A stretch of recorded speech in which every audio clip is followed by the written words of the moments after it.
Hello and welcome to the Kongversation, brah. I'm Hyle Russell. And I'm the freezer layer. Yeah. Pretty much you had to be on this one, didn't you, Freezer? I did. It was kind of forced upon me by Nintendo EPD. But we are continuing our Donkey Kong Bananza discussion today. And that's what we're doing? I thought this was Clive and Wrench second impressions. No, I mean, that will be next season. I prepared for nothing. That will be next season when I've completely milked Donkey Kong Bonanza for all it's worth. I don't know how much milking is going to go on in this episode. I'm not sure how they procure all of their cream, these zebras, but we are really getting into what I consider to be Act 2 of Donkey Kong Bonanza with this episode. This is where we reach the split path layer known as the Divide, and we have to make a decision. Which path will we take in the course of our discussion?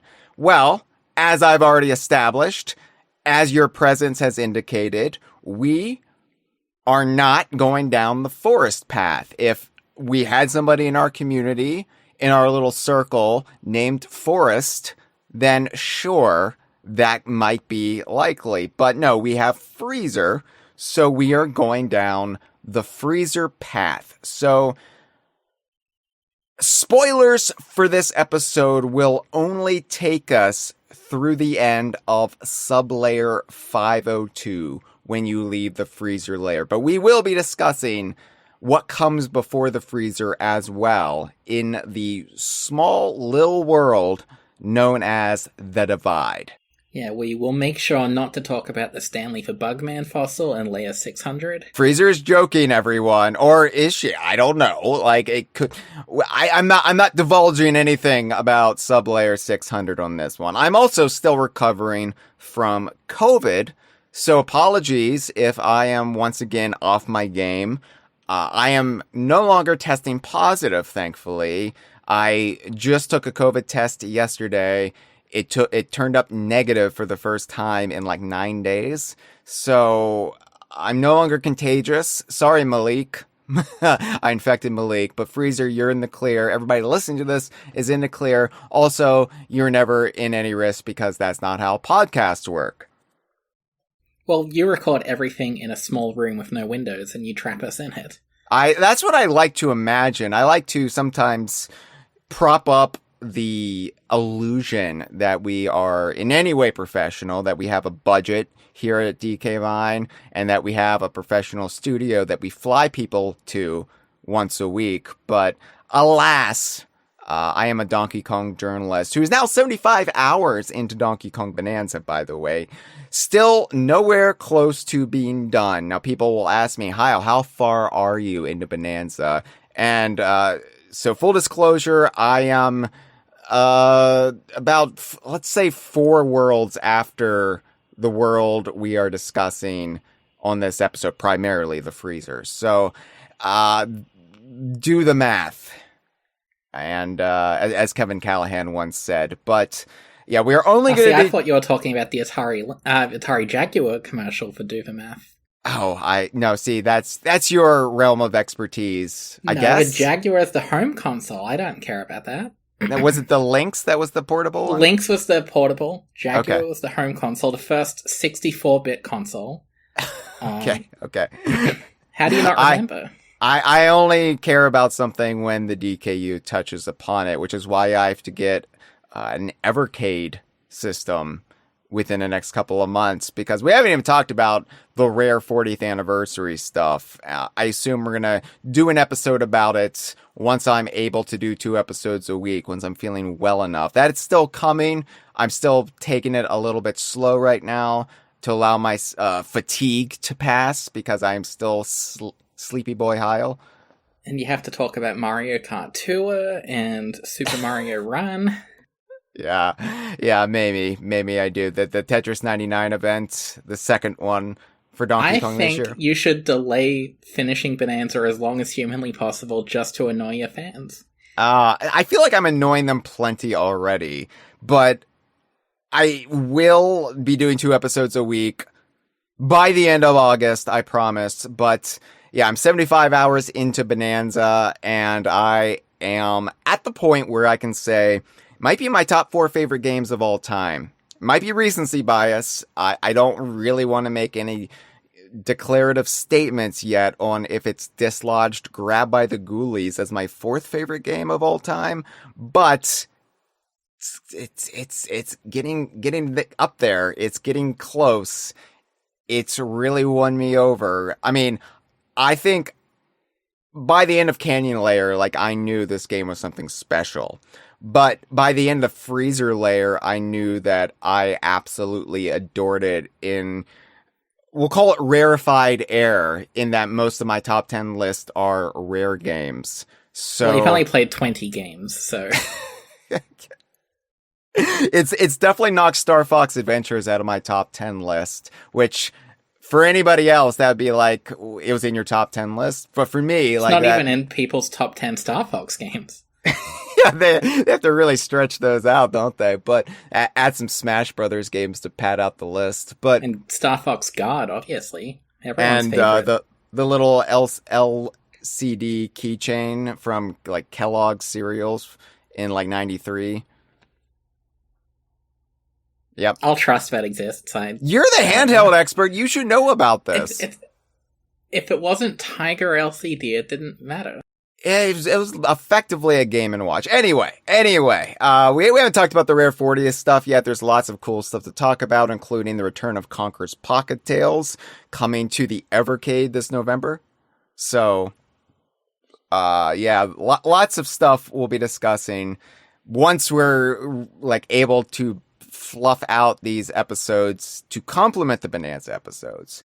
But for now, I am just going easy on myself, allowing myself plenty of time to recover. So I want to thank our audience for being so patient, especially our patrons. Now, as you may know, Freezer, considering you are looking at them right now, we live stream these episodes of the Kongversation for our $5 and up patrons. So hello to Chocolate Milk Drinker, hello to Just a Banana in My Pocket, hello to Just Andre. Malik has joined us. Hello to the Noipoi. Hello. Hello to S Monaco 14. Hello to March Rose. We will be checking in with the live stream as we go. If you would like to support independent Donkey Kong journalism and get such fabulous perks as listening to these episodes before I edit them to make them sound coherent, then please think about becoming a DK Vine patron at patreon.com/DK Vine. Now, Freezer, you are a YouTuber. You are... I try to be. I mean, you are. Don't let them No one watches, but I'm technically on the platform. You've had some videos that have taken off. Yeah, they hit 1,000 views. I think the most has hit 5,000 views. Okay. Usually usually they're at like 300. So Okay. they're like the Kongversation episodes no one listens to. Yeah, you're basically doing the Sea of Thieves episodes of the Kongversation, which actually do far better on like Spotify than they do on YouTube. It's funny seeing the split between the Kongversation audience depending on the platform, but like you're gonna hit the tipping point, and then everybody's gonna go back and watch those installments that they skipped over because they didn't know what game you're talking about, because you are the handheld gaming expert. That's your niche. That's where you have your little speciality, your little master of your domain, your little kingdom, is handheld games that nobody remembers. Yeah, no one talks about the Atari Lynx for some reason. I don't know why. It had Todd's Adventures in Slime World. That's one of the most compelling titles you'll ever see.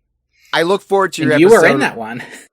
I look forward to your episode on Rare Collection 1 when it comes out on the Evercade. But what do you have in the works right now? Right now, I'm trying to talk over a loud construction going on outside. That's great. But right now, for my YouTube channel, I am working on a video for Ys 1 and 2. Those are action RPGs that you won't care about it, but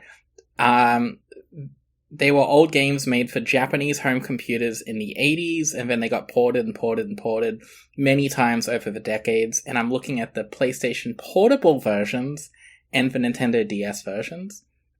And after that, I haven't even thought that far ahead. I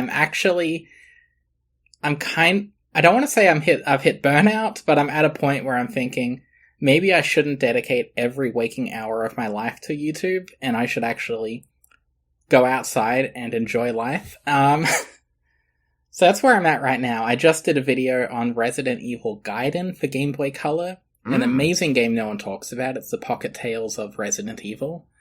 Thank you for speaking in my language. I understand. Yeah. I understand It's now. considered non-canon. Boo! It was made by a small British studio, so once again, you can relate. I have no respect for when people say a game is non-canon. I'm just like, what's keeping it from being canon? You're not trying hard enough. Yeah, this one, based on the end of the game that I won't spoil in case you want to play a game from 2001, with fresh eyes, there is basically no way this can line up with the sequels, but just try harder. Make it work. Try harder. Yeah, just have an imagination, damn it. Of course, you can play Donkey Kong Bonanza in handheld mode on the Switch too. So this is, this is keyed in for your personality type as well and as I just. eat way too much ice cream. I am lactose intolerant, and in fact, So am I. But just like your canon thing, I make it work. And you just got to force yourself. I'm also at the stage of my life where if I consume too much sugar, it has ruinous effects on my digestive tract. So I really have to just like watch what I eat now. And granted, I hate food, so it's a win-win for me. I would rather die by 40 and be happy than not. It gives me an excuse not to eat, which is one of my passions. It's just evading. And that's why you'll outlive every single member of your community, including Chocolate Milk Drinker. Yeah, I mean, Chocolate Milk Drinker, I worry about Chocolate Milk Drinker when they hit the point where their body decides if they're lactose intolerant or not, because, it comes for everyone. It does. Eventually. My mom, she's in her early 70s, and she still, like, eats ice cream and drinks milk and does all that. And I'm like, how? Like, I share some of your genetic code. I imagine you are just forcing your way through this because you're a boomer and you refuse to believe in lactose intolerance. But anyway. See, my mom's the same except it's cigarettes. She's somehow still alive. It's a little bit worse, yeah. Give it 5 years, we'll see what happens. All right, well. It'll be like Wrinkly Kong. We love Wrinkly Kong here. Rest in peace. Let's discuss Donkey Kong Bonanza, Sublayer 400, and Sublayers 500 to 502. So, as I said, the divide really begins Act 2 of Donkey Kong Bonanza, because the next several layers, the next handful of worlds, are all kind of centered around this conceit, this notion that the path to the planet core splits here in Sublayer 400, and you have a choice to make as a player. Do I go to the left or do I go to the right? And ultimately, it's a gimmick. It doesn't really amount for that much, because yes, you get to pick which order you play these in, but ultimately you have to play both. And so it's kind of just a little trick to make you feel like it's not as linear as falling down a massive pit would ordinarily imply. But the divide is where you land after going through the sinkhole in the canyon layer. And it's an ethereal, otherworldly, cavernous chamber. It's all blue and there's this very minimalistic new age music like set in the background. It's very evocative of some of the, I would say, DKC1 music, in that it's barely music. It's just the kind of stuff that might be played in the background at a day spa. Yeah, it's so people have already made the comparisons that this game kind of feels like Splatoon at times, and the central gimmick here of what we'll actually see soon in the Divide really did make me think of Splatoon with creating platforms. Mm-hmm. So when it comes to this game, in a similar way to the Geek Critique, story, lore, and world building is nice, but I actually care about gameplay. So It's nice to hear you actually explain things that I don't even think about. I take for granted the aesthetic beauty of this world. Well, like, yeah, the Divide is, in some ways it reminds me a little bit, because you got the split paths at the very end, and there's more to the Divide than just that, because there's this like small, narrow pathway of Neptunite that consists of most of this world, and I use world very loosely. It is its own sublayer, it is its own like category in the list, but it's more of a pit stop than anything. And it's like the Mario Odyssey worlds that were just boss fights. yeah, but, except but more substantial to me. I actually enjoyed these as brief respites, whereas I kind of felt like the Odyssey boss fight arenas were kind of underwhelming, all things considered. Yeah, I think that I like the Divide way more than like how Odyssey would do it, where Cappy would just be like talking about the actual like split in the path, where Cappy would just be like, which one should we go to first? Here it's a little bit more thought out, and it feels a little bit more engaging for Donkey Kong and Pauline, but it reminds me a little bit, too, of the way Banjo-Kazooie or Yooka-Laylee will theme an environment outside of the entrance to a world or a grand tome. It's almost like bleeding out of the world into the overworld. You get a little bit of that here, because the paths to each sinkhole, the one going to Freezer Layer and the one going to Forest Layer, they're both themed after those respective layers. So the path of the Freezer Layer is all snow and ice, while the path of the Forest Layer is grassy and shrubby, and you even get some of the wildlife from the respective layers scurrying about the pathways. So you better believe, though. I'm really glad. Sorry. You better believe, though, that I had to double check which layer actually numerically came first, because I didn't want to. Of course you had to. I didn't want to go to Sublayer 600 first and skip over Sublayer 500. That would just be ridiculous. Would it make a difference? It would make a difference for me. It would make a difference for my brain. I wouldn't be able to abide by that. I would have to delete my save file and start over again. I will say, so there's obviously a speedrunning community around this game, and lots of tips and tricks that I have not put into practice, and this could be potentially wrong, but I have heard from some people that apparently the Freezer Layer can actually be entirely skipped if you go to 600 first and use a certain power you get from there. You can just go completely over and skip doing the Freezer Layer, and I really hope that's possible. I was wondering about that. I did consider that, like, once I learn more about... it means you're skipping one of the best worlds in the game, but still. Yeah, okay. So, like, that's one aspect. Like, I was thinking when you, like, learn that move that you're talking about, and I was like, I wonder if it's even necessary then to go through the Freezer Layer, because the way they set it up, you might be able to just soar to where you need to be.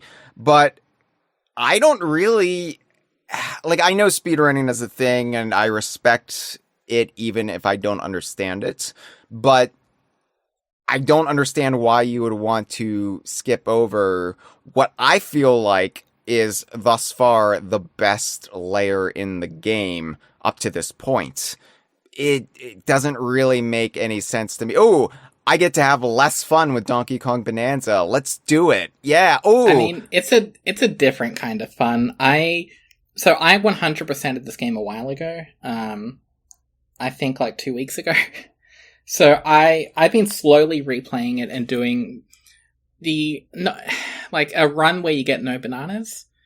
And I'm currently up to where you are actually up to in your game on my deliberately ignoring everything run. And I found it interesting in the lagoon layer. I beat that whole thing without ever raising the water level. It's like the game's platforming lets you do stuff like that, and whether or not people like doing it, and obviously you would not touch like that idea. I love how free this game is in letting players basically break it. It's like fascinating. it's fascinating. It also makes me want to break out in hives a little bit. But it reminds me of Ukulele, in a good way. Because in that game, in the first layer especially, there were lots of ways you could cheese things by just climbing on the geometry. Yeah.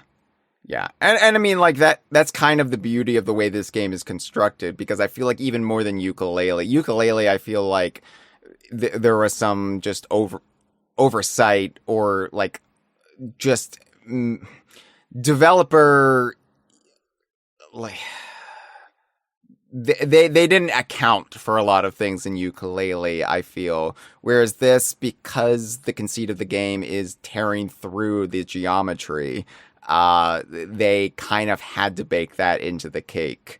And so, like, yeah, like, I can respect it. It just makes me break out in anxiety attacks, because that's just not how I'm playing the game. Obviously, I am going the extremely slow route. I am 100%ing it as I go, but I'm also documenting everything extensively as I go. And also, as we're about to discuss, getting hung up on my own, really just mental hang-ups and nonsense that really keep me from playing any game at any actual normal human speed. So, It's what we love about you. When you, in like 10 years, when you do a stream of this game done slow, it will be a fascinating thing. I mean, it probably won't be as slow as I'm playing it now, because I won't have to take a screenshot of every But you'll detail. have to explain everything to the viewers. That's true. That's so true. It probably will slow you down, actually. So, even though the forest layer is 98 sublayers further down on the map than freezer layer, part of me does wish that the way they arranged this was more equidistant. Like, if they were both sublayer 500 but just opposite sides or something. Like, I feel like the gimmick of the divide is just that. It's superficial, and I don't know, like, having sublayer 500 and sublayer 600 laid out the way they are, it really does just feel like a choice that's not really a choice. It's just the game is letting you go slightly non-linear for two worlds, and then I would kind of agree with you. It's kind of like the Freeze Easy Peak Gobi's Valley, but because, and this is something we saw in trailers, so it's not really a big spoiler, but both worlds here, you will get some kind of transformation. Mm-hmm. And it means the freezer layer, you could basically be going into it with just your Kong Bonanza, or you could come into this with the ostrich as well, and It kind of changes how you play either level is changed based on what you've already acquired. So I do kind of like that. Like, we both did the freezer layer first, and from someone who did the forest layer first, I genuinely wonder what this world was like on a first impression. Right. That is true, and there's no way for me to know that right now, at least, because I obviously played freezer layer first. I 100%ed as like everything I could do in the freezer layer to this point, I did it before ever stepping foot in the forest layer. And there's one not golden banana, Jesus Christ. One banandium gem. Is. I'm so sorry. There's one banandium gem that is in freezer layer that I'll explain. I don't think it was meant to be gotten before the ostrich bonanza, and yet I rigged a way to get it because I was so adamant that I get this. Like, this would have driven me absolutely bonkers moving on without getting this banandium gem. So I'll explain that in a bit. But yeah, I do like the set of the divide, and then the split path between these two worlds, and then how they come back together. Because, like I said, it really does work for Act 2 of Donkey Kong Bonanza, even if it is kind of a gimmick, even if it is superficial, but for a few things, I do like it, and I think it works, and I think it really does help set the mood and the tone and the kind of just the, like, changing momentum of the game going from Canyon Layer into this. It kind of feels like almost an escalation of everything. So, like, we are past the introductory phase, and now we are fully deep into the underground world. And the divide really helps sell that too. This almost like a rest stop or way station between these two sublayers. And of course, the Neptunite walkway implies that this is infrastructure really, like, built up or maintained by the Fractones. And we get a new Saga of the Exploratone tablet in the divide, verse 4, actually. So I will read that really quick, because the Saga of the Exploratone is fascinating to me. It's lore. It's just unnecessary. This game doesn't have lore. Yeah, well, that's why I love it. Hates that. It's a complete rebuttal towards all of the dumb talking points in the pre-release hype cycle of this game. So the fact that this existed when we first came upon this in Hilltop Layer, I was like, just I was cackling like a little demon, because it was just a big middle finger towards all those people who are trying to shout my community down. Anyway, the Saga of the Exploratone, verse 4. We have reached a fork in the road, which implies that the Fractones have forks when they don't even have arms. It's weird. One branch is snowy, the other is leafy. We are deeply curious about them both. Either one could lead to the origin of us. Us is capitalized yet again. In moments of indecision, we stand on one foot and spin around until we are overtaken by dizziness. Once we fall over, whichever path we point toward will be the one we follow. At least they both point down. Interesting that the Fractones think of themselves as having feet as well, because that was Platonic's one contribution to the game. I would think that would be the Stompoids of the Canyon Layer. They're just big feet and nothing but. Also, sorry, just Andre yelled at you in the chat. That was something important. Oh, they have the tuning forks. What are you talking about? Just Andre screamed at me. I guess that is true, although do they call them tuning forks? They're shaped like tuning forks, but are they ever referred to as tuning forks? I mean, I guess a fork doesn't have to be a utensil. Maybe the Fractones do eat, but they don't seem to really be foodies all that much. So, I don't know. They could be referring to tuning fork when they talk about forks, and not like I'm going to eat my little plate of spaghetti kind of fork. Sorry. I hope you're embarrassed for your lack of care of this world. Yeah, my clear surface bias and prejudice. I view the world through a an above underground lens, and it's really shameful. I should know better by this point. There is wildlife in the Divide, though. I always love looking around and seeing which kind of ambient background wildlife they stick into each layer. Here we've got little birds, little white birds, kind of look like doves, maybe. They've got little crystals on their chest. You always get these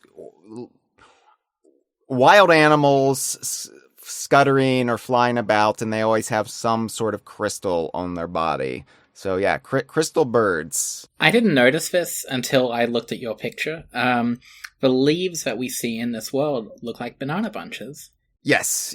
A lot of the plant life in this game are shaped like bananas, and here in the Divide, you've got a lot of kind of like dead, dry leaves and a lot of grass, like piles of dead grass, just all about. More on that in a bit. But the big gimmick of the Divide, beyond just it being the Divide, is the introduction of Switcheroo Goo.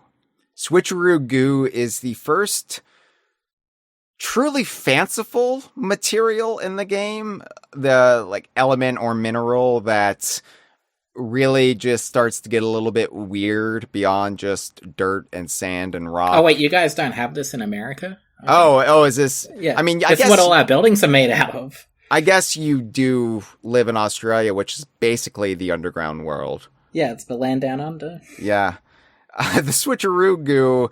It's basically like gelatin or fruit pectin for my fellow vegans out there, but they specifically kill cows to make this. That's they boil horses. I'm gonna find the Fractone law that says that. Well, the Switcheroo Goo might just be this naturally occurring mineral in the underground world, because the Fractones seem to just be marveling at it. But the way it works is there are like two sets of Switcheroo Goo. Pink. Well, it's again, the colors of Bananza. Pink and blue, or magenta and like the neon blue. But you punch it on one side, and then or you can even just like touch it with any force. Like if Donkey Kong lands on it, it will make the Switcheroo Goo dissipate. And then it starts reforming on the other side in the other outline where the Switcheroo Goo will be. So you can never have two completely filled rectangles of Switcheroo Goo in any set. It's either on one side or the other. And so you have to punch it or stomp it or kick it to make it form in the configuration you want, so you can then climb over it or use it as a pathway. You know, if you fucked one, it would turn into a dildo. That's a really great point. Now, I'm thinking about it now. In fact, that is actually the kind of, like, if this was Funky Kong or Swanky Kong on this adventure, that would be the first thing they would try. Yeah. Donkey Kong is with a 13-year-old girl now, so Donkey Kong is keeping it chaste. But I'm sure somewhere in the back of Donkey Kong's mind, he's also thinking it and being like, all right, well, once Pauline is asleep... Of course, Pauline is a light sleeper, so I don't think Donkey Kong could ever truly try this. He wants to abandon her just so he can come back and try it. That's what I think the entire story of the game is, just it's subtext. I haven't gotten to the post-game, obviously. Whatever post-game there is. Maybe that's it. Don't spoil it for me. Anyway, I like the Switcheroo Goo as a concept. It's the kind of... Like, we've had big cubes of jelly in Donkey Kong games somehow. It's a reoccurring thing. We had them in Jungle Beat, of course, and then we have them in Tropical Freeze, Juicy Jungle. Here, it's a little bit more involved than just I'm bouncing or swimming through this. It's actually strategic, and you actually have to think in terms of, okay, if I punch this or touch this, or I guess have intercourse with this, how will it form on the other side? And in the Divides case, aside from maybe some of the more hidden Banandium gems that are on the like underbelly, the underskirts of the Divide, it's not really that involved here. It's basically just an introduction to the switcheroo goo. But I really like this as a concept. It's really, the game is showing how inventive and creative it's going to get with the terrain types from here on out. Yeah, and it is probably the most Nintendo EPD thing in the game you've seen. Because this, people are saying in the chat, this feels like something you'd see in Mario Galaxy, and I agree. It's just, it's, Nintendo likes to really think about ways to just make platforming new and fun, whereas you come at the viewpoint of what is the world building of this terrain. And Donkey Kong kind of marries both, and I love it. I said in the Canyon Layer that the Canyon Layer was kind of a turning point for me, in that it's where I really found myself invested in the game beyond it just being Donkey Kong's latest adventure, where I was actually just thinking, if I was playing this, somehow if I stumbled upon this game, and it didn't star Donkey Kong, it starred, just generic gorilla just man. I would actually, if I somehow got this far in this non-DKU game, I would have been enamored with it. So, like, but by this point, I'm just in. I'm just all about it, and all the incidental DKU lore is kind of a bonus, kind of a perk that this is in the shared universe that I'm all about. And yeah, switcheroo goo, it's weird. It's very Nintendo EPD. They do love their goo over there, don't they? But I think it works. And I think that's also why the Underground World is such a brilliant conceit for their first Donkey Kong game in this new era, because it does allow them to get a little weird with it and get a little Nintendo EPD with it in a way that doesn't break Donkey Kong, because you're in this unfamiliar, wacky-ass hollow earth. So anything that feels atypical or off script is just part of the package. But something or somebody that is on script, oh boy, does he have a script, is Cranky Kong. And Cranky Kong, despite the Divide being but a little stopover, they do put Cranky Kong in the Divide, which I was happy to see. I was like, okay, is Cranky going to be here, or are they going to skip Cranky in this layer? But you look around and he's up on that floating goo, the other type of goo, and you have to bring him down by chucking something at him. I guess that's one way you can do it. I guess there might be other ways to do it if you come back later on. But yeah, I am terrible at finding Cranky Kong in this game. So I have since 100%ed it, but it was mostly backtracking. And I was trying to find things in my playthrough, but I did not find Cranky until Canyon Layer, like Malik. So I missed him in the first two worlds somehow. I am really bad at finding things, and I think Cranky in the Divide was maybe the last Cranky Kong I saw when I was going through the entire game backtracking. I can't find him. I could never find him without cheesing it, I should say. The Forest Layer makes cheesing a lot easier. Well, for me, I feel like I can always find Cranky Kong, and especially if he's somewhere within the, like, initial area, I find him straight away. And I think it's because, to use tuning fork technology, I'm just so attuned to rare-ass nonsense that if you stick me and Cranky Kong in the same physical space, I will find Cranky Kong in like 15 seconds flat. It's honestly, sometimes I'm a little disappointed that I find him right away, because I want that joy of finding Cranky and Rambi to like be prolonged. It's like the kids today when they goon, they like to goon for hours. Because it prolongs the release. I'm prolonging the release of joy finding Cranky Kong. And yet... And Cranky Kong would be making those dildos here. Yeah, that's probably what Cranky was doing before Donkey Kong showed up, honestly. See, if they need to update this game just to show a little like Dick and Balls imprint in one of the goos, just so we know that he canonically did it.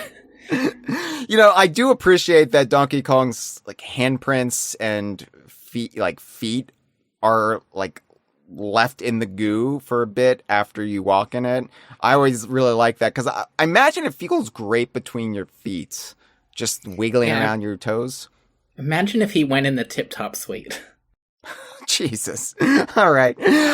Just for the record, it's Freezer who's making this episode so blue or magenta. I am not the one driving us into the gutter on this episode. You are the one that sold me a Tip Top Suite shirt that's covered in fake cum, and it sounded like a funny idea until I realized I can't wear this shirt outside ever. I sold it. I made it available. You were the one who chose to purchase it. It's the only Game Boy Advance representation you have. You refuse to sell any of your cookie shirts for some reason. Yeah, well, maybe it's because some of the other obscure-ass shirts haven't sold, and so I know better than to waste my valuable time. I'm suffering from COVID fatigue right now, and you want me to make Saberwolf GBA shirts. I checked the merch, and the Idaho Crew shirt is the only one that doesn't come in a female fit, and I think that's like a passive-aggressive remark. Like, oh, no women would listen to the Idaho Crew. Either that's an oversight or it's because the shirt color isn't available in female fit right now. Yeah, whatever you want to say, misogynist. Just the banana in my pocket says switcheroon goon. Thank you. Thank you for that contribution. Yeah. Anyway, Cranky, of course, I've heard a lot of complaints, and I said on a previous episode, you know, Cranky does repeat himself. In fact, he honestly just reads from a script, and then he will change his last couple sentences in each rant. And I said I like that because it is true to Cranky, given how often he repeats himself in other adventures, especially DKC 1. But I've heard so many people say they hate this since I did the last episode. And I liked it. All I can say is it's yes. in character to his dementia. Yeah, it would be nice if Cranky did say some more unique stuff until he gets to the relevant portion. I agree with you there. However, let me reiterate when I say, one, Cranky is so well written in this game, and he's so on point that I'm honestly, and maybe this is my like Donkey Kong rare fandom sensibilities, where we've gotten by on so little for so long that just a little bit of water feels like we are in this bountiful oasis when it comes to Cranky Kong. But I think with what they're trying to do with Cranky, what I think, and again, I'm not spoiled, okay? So I am not where this would really reveal itself in the game yet, but what I think they're doing with Cranky and what they are trying to convey with Cranky, the shell game is that he murdered his wife. Yeah, I know. Maybe they could surprise you, but I think they're trying to play this. Cranky is speaking about one thing, and you, the player, have to assume or might assume he's speaking about another thing. And so they couldn't really do that by continually having new introductory dialogue. So, yes, it is a shame compared to like Captain Toad, where Captain Toad will always have something fresh and original to say in Odyssey. Here, Cranky only has something new to say at the very end of his rant. But one, it's true to the character of Cranky Kong. Two, this is the best Cranky Kong dialogue we've had since Rare. So it's Is it fine. better than the amusement park? Yes. Like a Universal? Yeah, I will say yes. Just because this is not only Cranky being cranky and Cranky being just casually cruel like you were to me in the last episode you're on, Freezer, but Also, it's Cranky breaking the fourth wall. It's Cranky actually talking about being in a video game. We haven't had Also, that he in so was really good in the cartoon, and I don't know why you don't factor that in. That came out after the Rare games. It came out concurrently with the Rare games. Oh yeah, I kind of forgot that it came out as early as it did. Yeah, it came out before Donkey Kong 64. Well, it lives in my heart longer than Donkey Kong 64, so... I will say Cranky's voice in the cartoon is great. And he is cranky, sure, but I don't find Cranky funny in the cartoon. Even when he sings? Not the right type of humor. But anyway, Cranky, the relevant part of his rant in The Divide is when he's going on, I was chasing a banana bandit, and then he says, that weak coward flew some kind of newfangled machine to get here. Into one of the towers. No!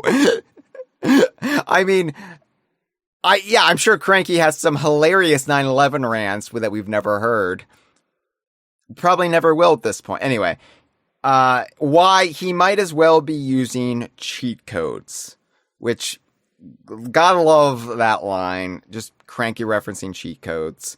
Also, I guess a canonical reference to cheat codes actually existing from Cranky's perspective. That's interesting. I wonder if, like, DYDDY in the original DKC is known to Cranky, if he knows about cheat codes. Banjo told him all about it. Yeah, well, Cheeto is this in-universe mechanism. I think Cranky is talking about just button mashing on, like, the title screen or whatever.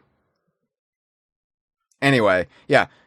Cranky's referencing some sort of newfangled machine. You assume it's the dirt that Void Co. were on at the beginning of the game, but he's being awfully vague. Anyway, love Cranky. Always love to see him. Always love to see Rambi.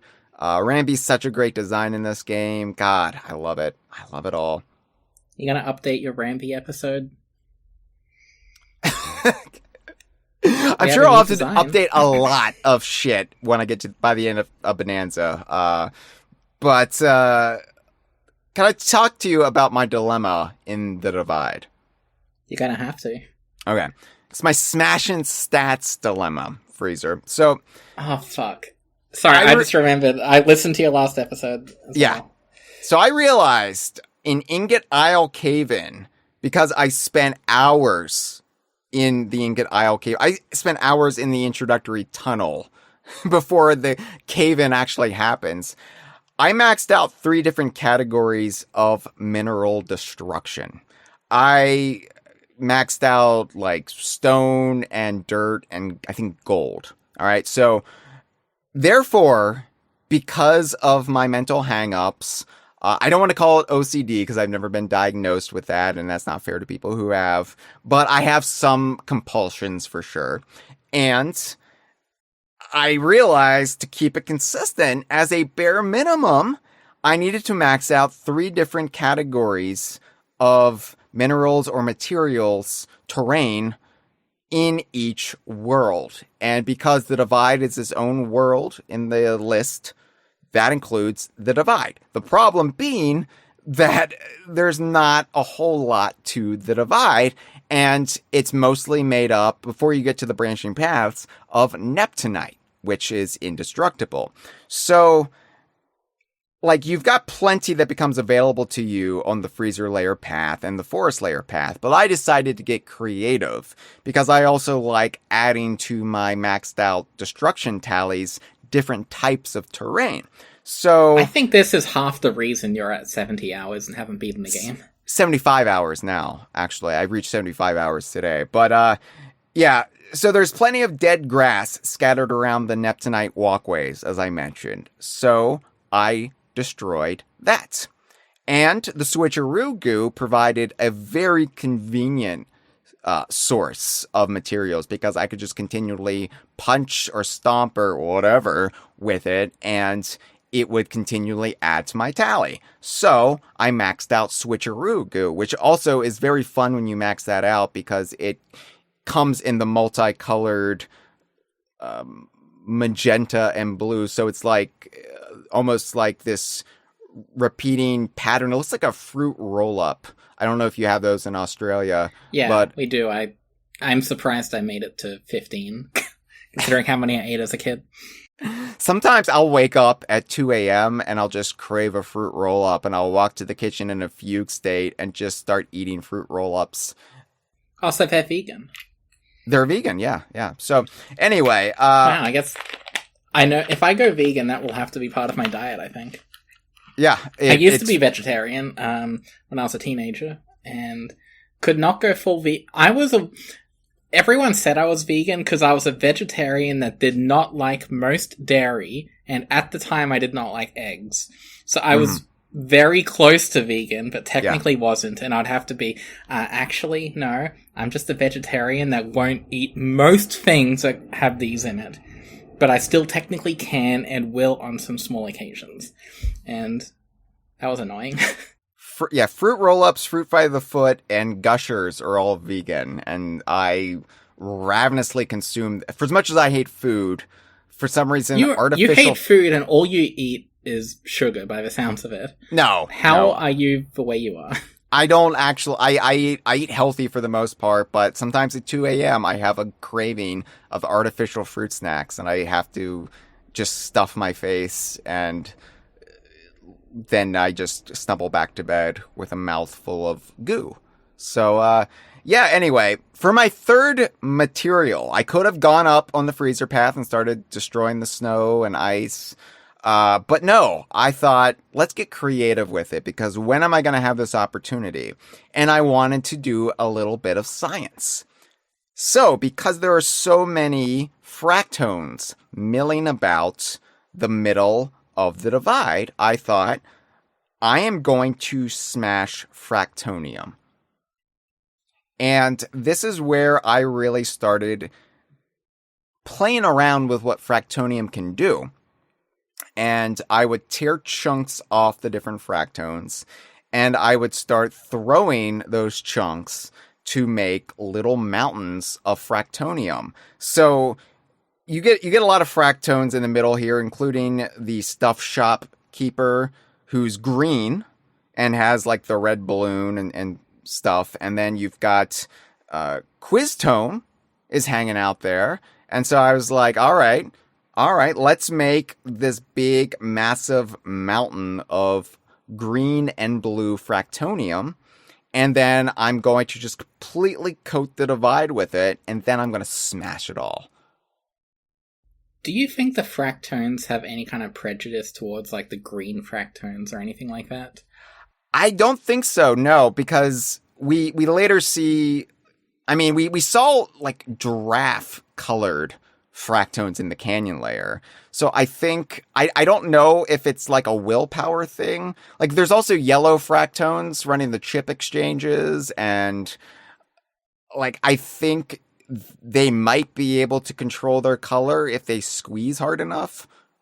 Like, I don't know, like, I want to take on the appearance of a bananian chip, so therefore I want to be yellow, and with a lot of concentration and willpower, I can change the color of my fractonium. I think it must be the game didn't explain all this. Well, but I think we can infer some of it, because we also see the fractones who emulate different animals when they live in their society, or in the case of the canyon layer, take over their society after they mysteriously get wiped out. So I do think that they can control it to some degree, but it might be a discipline that you learn later in your life. But anyway, I'm glad you love the fractones. I really do. I think Mitchell said that he ultimately liked it, but I just like the idea that everyone loves it and makes fun of Mitchell for hating it. The fractones are such a good thing. I loved it. For the record, when this game was first announced, and even before we knew Cranky Kong was in it, I was on board for this game, and I'm glad that I was proven right eventually. that everyone loves it. People thought it'd be Jungle Beat 2 and that's a bad thing, and I was thinking, oh, Jungle Beat 2, that sounds awesome. But it's not even that. For once, I like a game that other people like, and it's a rare thing. It's not even a rare thing, because most people hate all the Rare games post-2002, so I'm like, yeah, Grab by the Ghoulies, my 4th favorite game of all time. Star Fox Adventures in my top 10 list, and I get laughed. I get laughed off the stage. So, anyway, yeah, like, I really like the Fractones. The Fractones, they don't look interesting, and then you play the game and you realize they are very interesting, and also just having this material that you can then shape and mold and do fun things with. Like, you can spell out words with Fractonium. If your aim is true enough, you can spell out funny words and then it's visible on your map because the Fractonium counts as terrain in the game. So even though the conceit of Donkey Kong Bonanza on the surface is destruction, you can take the Fractonium and you can build with it. It's amazing. And I really had fun with that in the Divide, and I probably spent 7 to 8 hours in the Divide alone. If they could find a way to... Because you're basically creating matter out of nothing, so if they could find a way to harvest Fractones, we could probably get a clean, renewable energy source just by ripping off their limbs all the time. I mean, that's what Donkey Kong is trying to do with the Banandium, but yeah, like Fractonium... It seems to I imagine with all the banana stuff here, there's a limited amount feasibly. Yeah. But Fractones they won't stop growing. They won't stop growing. They seem to be a clean, renewable resource. The only problem is Fractonium is one of the more brittle materials in the game. So we have to genetically engineer them. I got it. Okay. Fractones will regenerate their body when it shatters, but if you take a chunk and you make this Fractonium mountain, you smash that, it doesn't regenerate. So I don't know, as far as like building materials go, how reliable it is. But yeah, I maxed out my Fractonium. If we set a Fractone on fire, will it keep growing back from ash? I don't even know. I mean... We later see Fractones made of all sorts of weird material that aren't actually, doesn't seem to be Fractonium. So, like, I don't know if Fractonium can burn or not, but we know some Fractones can be on fire. They're just not actually made of Fractonium. So it's confusing. It really is confusing, because what is a Fractone if not Fractonium? The Fractonium does not necessarily have to be part of a Fractone's makeup. It's weird. Anyway, maybe I'll learn more about that as I progress. Anyway. The whole end game is just a lecture explaining Fractone lore and like what their body is made up of. You just have to sit still, not touch the controller, just watch it. That's the dream right there. It goes on for 4 hours and you'll love it. That's why everyone says you'll love the end of the game. It's just a lecture. Yeah, it's a lecture on Donkey Kong lore. I don't even have to do anything. Fantastic. All right, well, anyway, The Divide. I really like The Divide for what it is, and I know a lot of people wanted me to do an entire episode on The Divide. If you stop the episode right now and wait a week before you listen to the next one, you'll get that. It's true. I thought that would be too excessive, and I'm already straining the goodwill of our audience by doing Bananza in this format. So I didn't want to press my luck any further.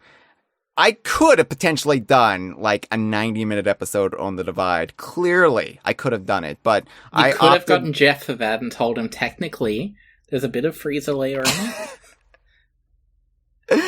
Yeah, I could have, but I would have felt like the biggest asshole just coasting at this point, and I would have really shredded, like I said, the goodwill of the audience, and I've already pushed it too far with this. So let's move on. So. Your audience wants it to go slower.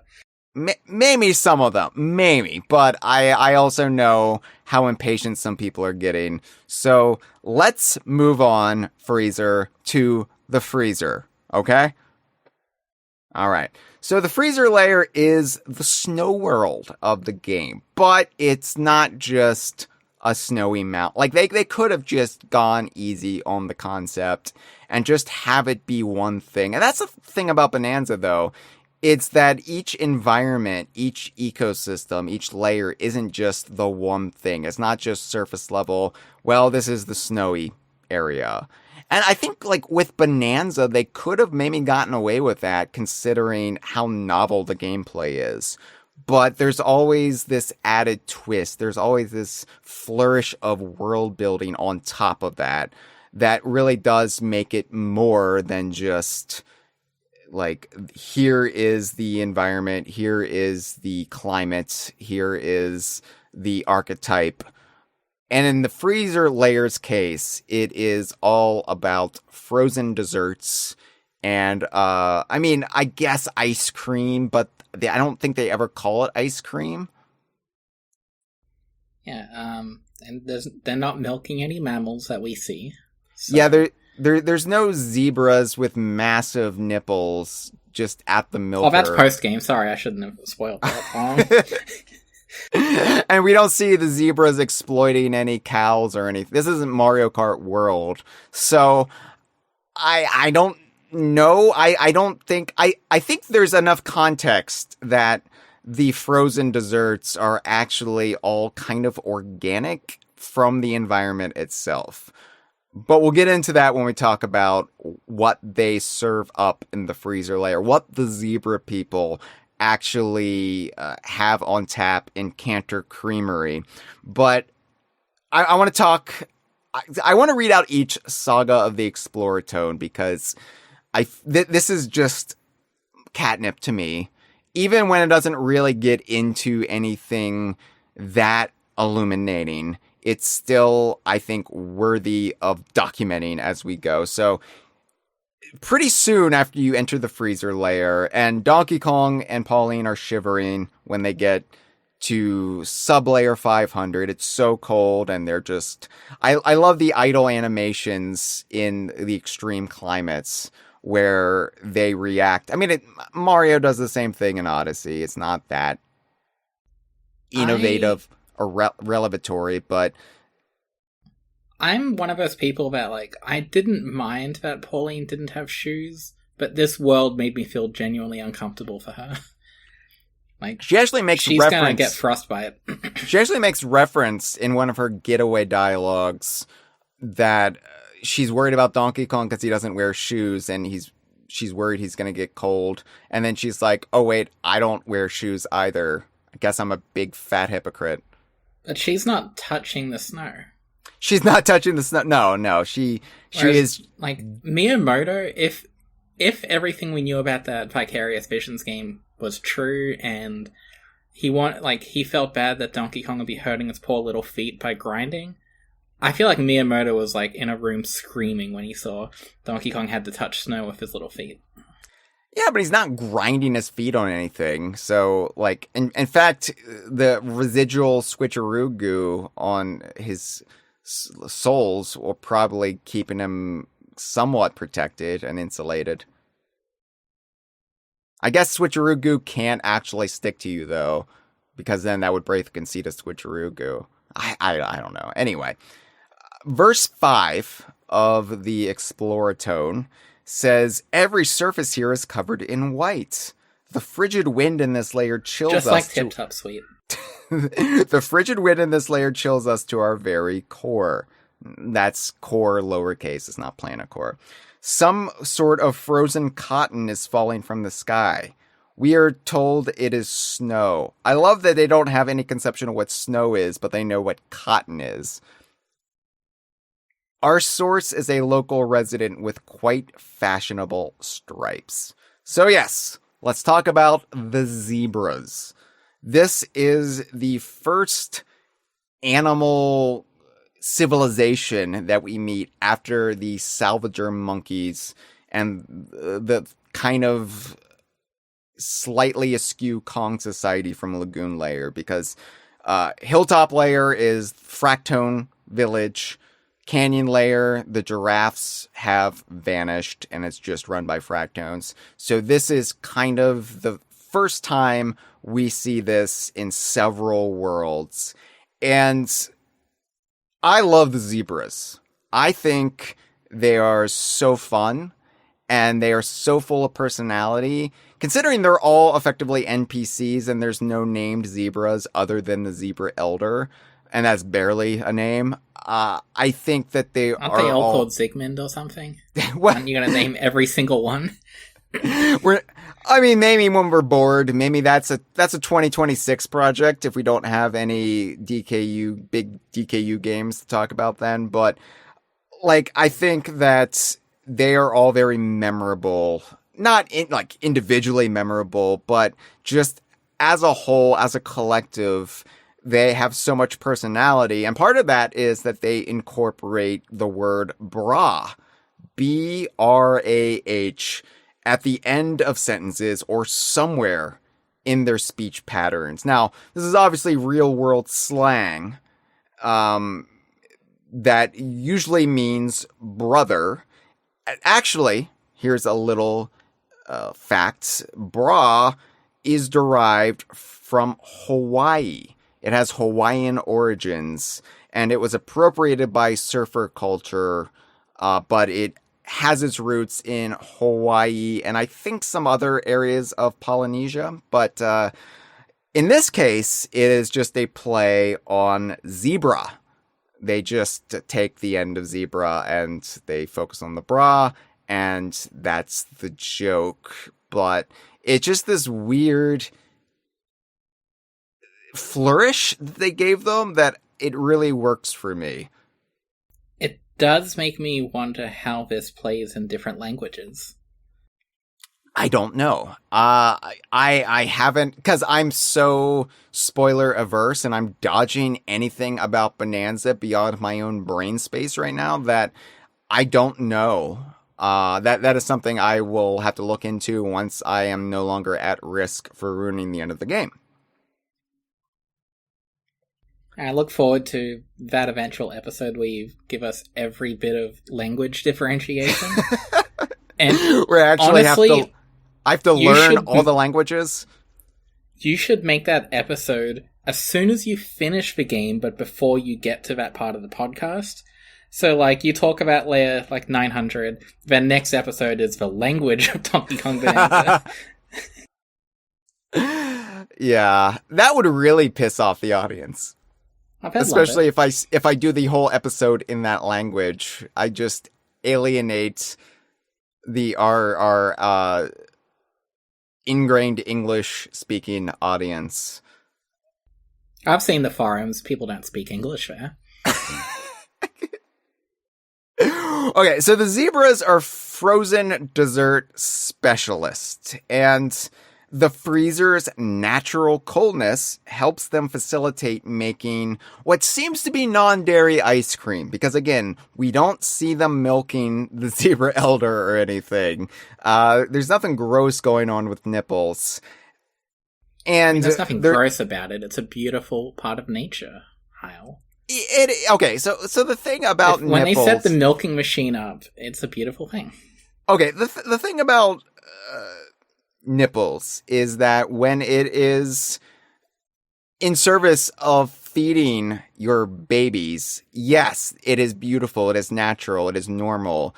I think the whole conceit of a milking machine is abnormal. It's feeding everyone's babies. That's even better. It's unnatural.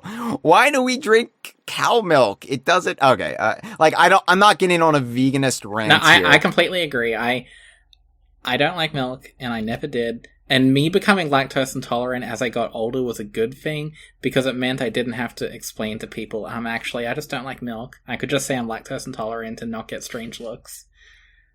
So yeah. See, I'm one of those people. I eat pizza with no cheese on it. Here's how I know they don't use milk.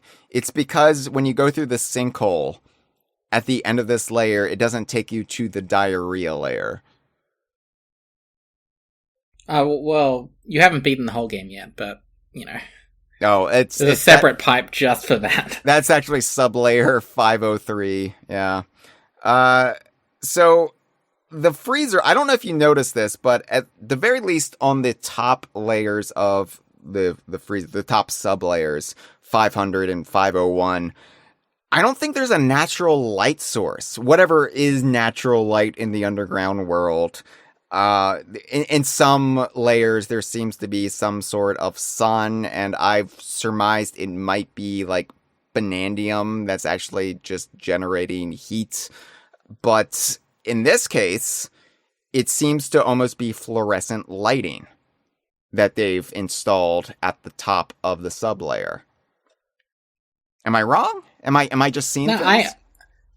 I agree with the conceit that I have not spent nearly the fraction of the amount of time looking at the sky as you have in this game. But from a more casual view, I completely agree.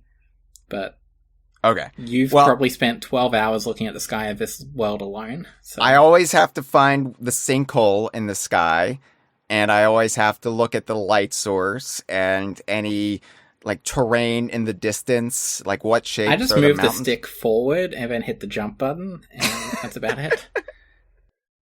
I mean, this is how I actually am in nature too. This isn't just my DKU lizard brain. This is actually like when I'm out on a hike.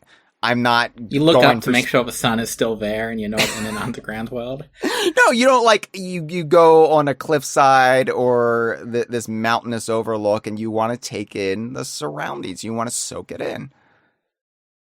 I turned the podcast I'm listening to down very slightly, still enough that I can hear it, but I can appreciate nature while listening to Ramby discussions. I mean, you are in Australia, and your nature will kill you. I understand. Only for little things that you can't see. So, there's no point in worrying about what you can't see. We don't have any big creatures that will kill us, like, mountain lions or bears. So, or I just take it as I'm safe all the time because I can't see a threat. Yeah, or rolescoids, which we'll talk about in a bit. So molestoids? No, rolescoids, the baddies of this world. Yeah, I know. No. So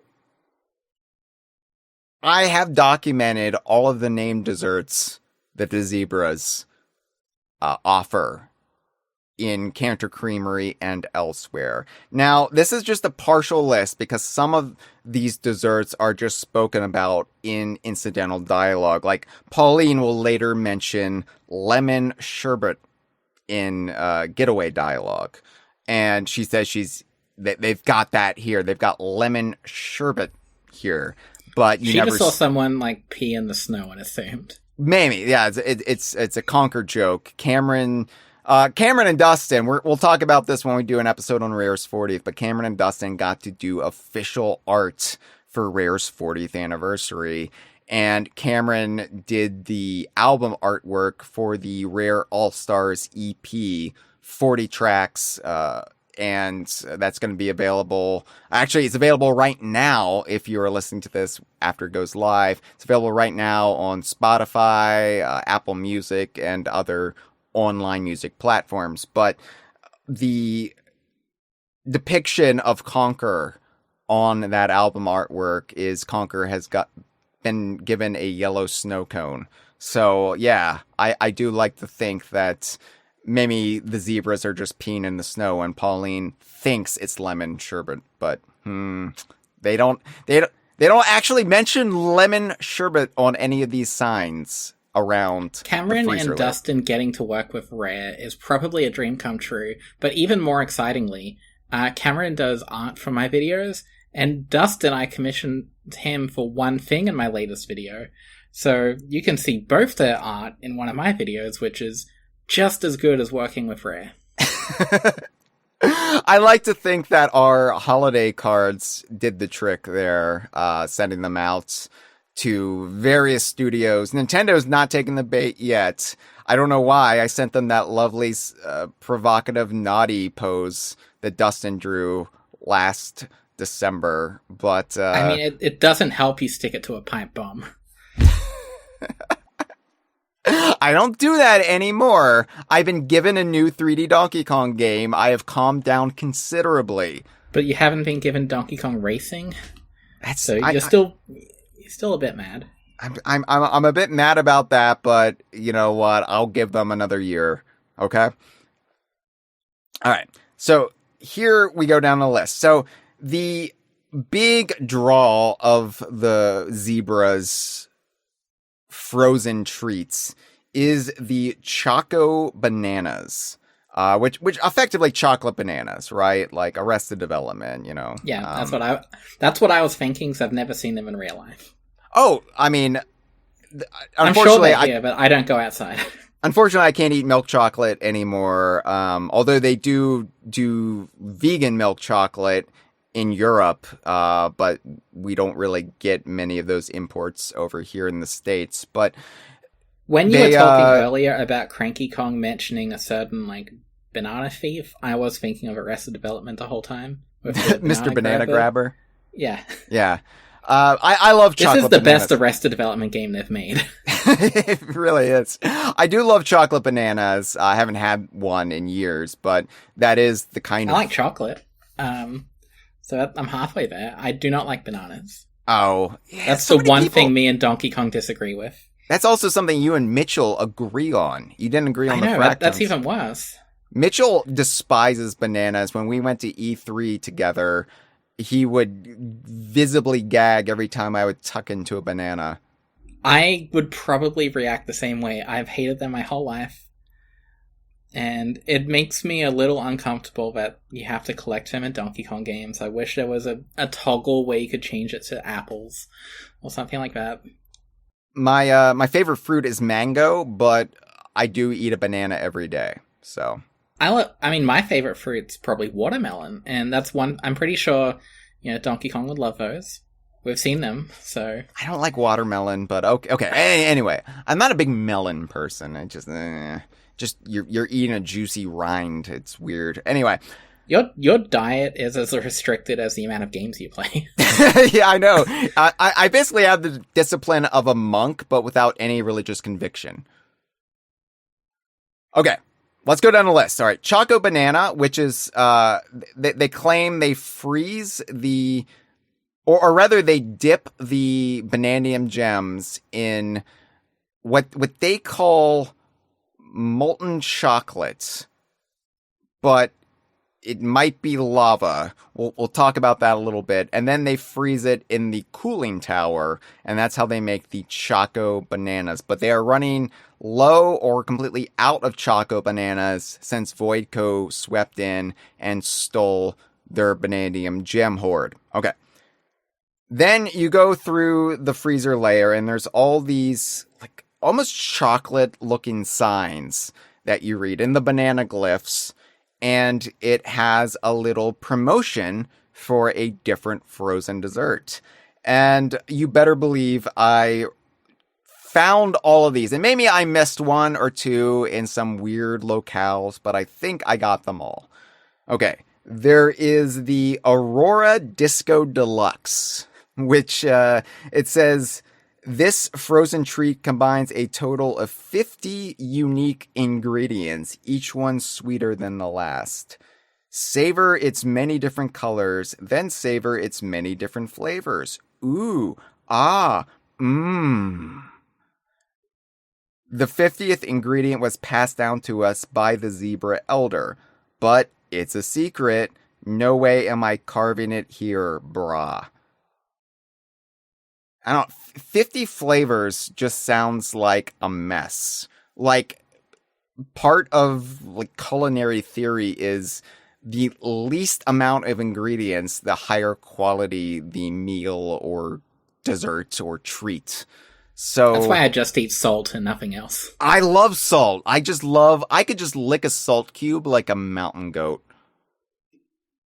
I'm wondering where they get 50 flavors from in a world that does not seem to have that much diversity, all things considered, compared to our real world, at least. Just in the chat, I just wanted to point out, just Andre said, Arrested Development is why Pauline is a child now. Just a banana in my pocket says that's why she looks so much like Maybe. honestly, that would have been good casting for Child Pauline had this game been made in 2003 and was a live action. In this game, Donkey Kong blew himself. You can, yes, you can dye Donkey Kong's fur blue. I have not, but by this point, I was wearing breeches. I was wearing the giraffe print breeches by this point in the game. Made of real giraffe skin. That's where they all went. That's, yeah, the Fractones are actually serial killers. All right, crystal shaved ice. The ice here in the freezer layer is as sparkling and pretty as pure crystal. That's why this treat is so amazing. It's made of shavings from that very ice. Freeze local, brah. And can you add a night sky worth of colorful syrups? Aurora Boreal, yes! Oh, God. Also, it's interesting that the zebras know about Aurora Borealis when they've presumably, most of them have never been to the surface. They got the Simpsons down there. I assume they've got some trickle down, not economics. This actually works. They've got some sort of like cultural waylaying of what happens on the surface, because we'll get into it in just a bit, in fact. But yeah, the shaved ice actually comes into play in some of the ruins challenges later on, where you actually have to concoct some of this shaved ice for the Fractones. All right, the Cloudy Mountain. This dessert has cotton candy clouds fluffed over an ice cream float. Okay. It's like a small snowy mountain that you can totally eat. Sweet. Makes for a great treat, especially while looking out at the cooling tower. That sounds like it's just all sugar. Like, it sounds like it's just cotton candy on ice cream. That's why the zebras run so fast.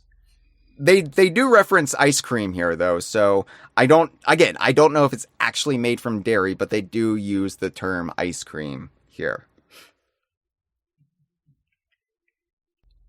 Well, there are some Kongs we haven't seen yet, like maybe Funky Kong is in like a little milking machine. Yeah. Or Bachelor Bear. He would probably enjoy that, in fact. Yeah, if you spent more time in this world, you would have seen all the brothers there. I don't think you're playing hard enough. Yeah, it's like, it's not zebra milk, it's bear milk. There's an abundance of bears to milk in the DKU, so have at it. It's Boggy's children. They found some use for them finally. All right, aged up, I hope. Yes. They aged in real time. They aged alongside Tiny Kong, so it's fine. It's fine. The fruity Choco Mint ice cream. Okay, I guess they do reference ice cream a whole lot. I stand corrected. This treat offers a sophisticated... It doesn't have to be dairy cream. It could just be something else. Although I think legally, here in the States, they can't refer to something as ice cream if it doesn't have dairy in it. Yeah, but Donkey Kong is not set in the US, I hope. No, there's this is actually all happening underneath Idaho. That's what they don't tell you. there's no dairy lobbyist in the underground world. That's a good point. All right. The fruity Choco Mint ice cream. This treat offers a sophisticated flavor with a delicate sweetness, brah. So to balance that, we make sure to cut the fruit into big honkin' chunks. Chunky cubes of fruit in a refreshing bed of mint. It's like a flavor lanch. So, I hate mint ice cream. I hate mint in most things that aren't toothpaste. What do you like that isn't roll-ups and gushes? Cubes of salt! I just told you, mangoes, bananas. No, you need to do an episode on your top 10 foods, and you will struggle with it. I will, yes. That I have more DKU games that I like than foods, but I don't like mint in desserts. Mint is not an appetizing flavor for me. I'm really sorry for your loss. As a kid, mint was my favorite flavor. I've cooled down on it. I don't like mint nearly as much as I did when I was, 8, but yeah, I would just eat nothing but mint. Ice cream for a treat, or little chocolate mint cookies. I was that kid. Okay. I know you exist. I know people like you exist, but... And I'm always brushing my teeth all the time. I just pour the toothpaste in my mouth. Yeah. That's basically like my version of the 2 a.m. fruit roll-up. Just to brush your teeth. If I could just eat toothpaste, that would just be such a time saver, because then I wouldn't have to worry about breakfast. I think that's what astronauts do. They've got little space food. Most astronaut ice cream isn't vegan. They actually have dairy in there. And I'm like, you're drying it out into little lumps. Why do you need milk in there?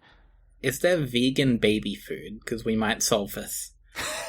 That would be the life, right? I wouldn't even have to feed myself. Somebody would feed me with a little spoon.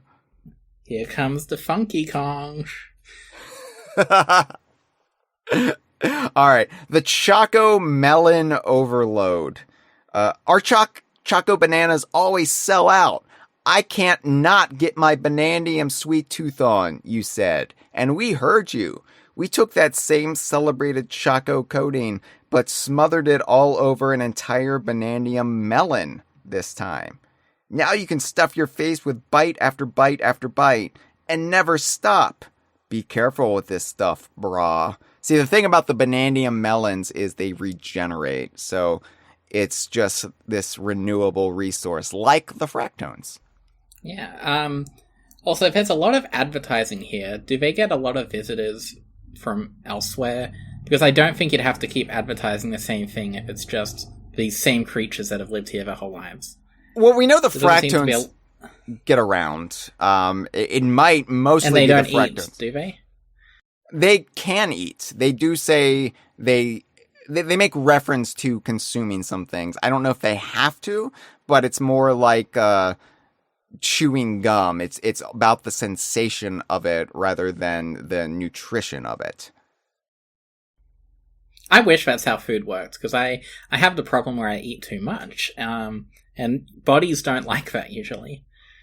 And if I could just take a pill instead of eating, I would do it in a heartbeat. I mean, you could, but you'd probably die. I could. Sure. If I may take a pill instead of eating, I would. All right. Finally, and what I think is the most interesting little chocolatey tablet advert that we've gotten might reference a certain DKU character. And that is for the Serpentwin soft serve ice cream. This one made me sit up, and I did the Leonardo DiCaprio pointing meme. And I was crying because there wasn't one about Cookie from Saberwolf. But again, that's owned by Rare, so they felt legally they couldn't get away with that.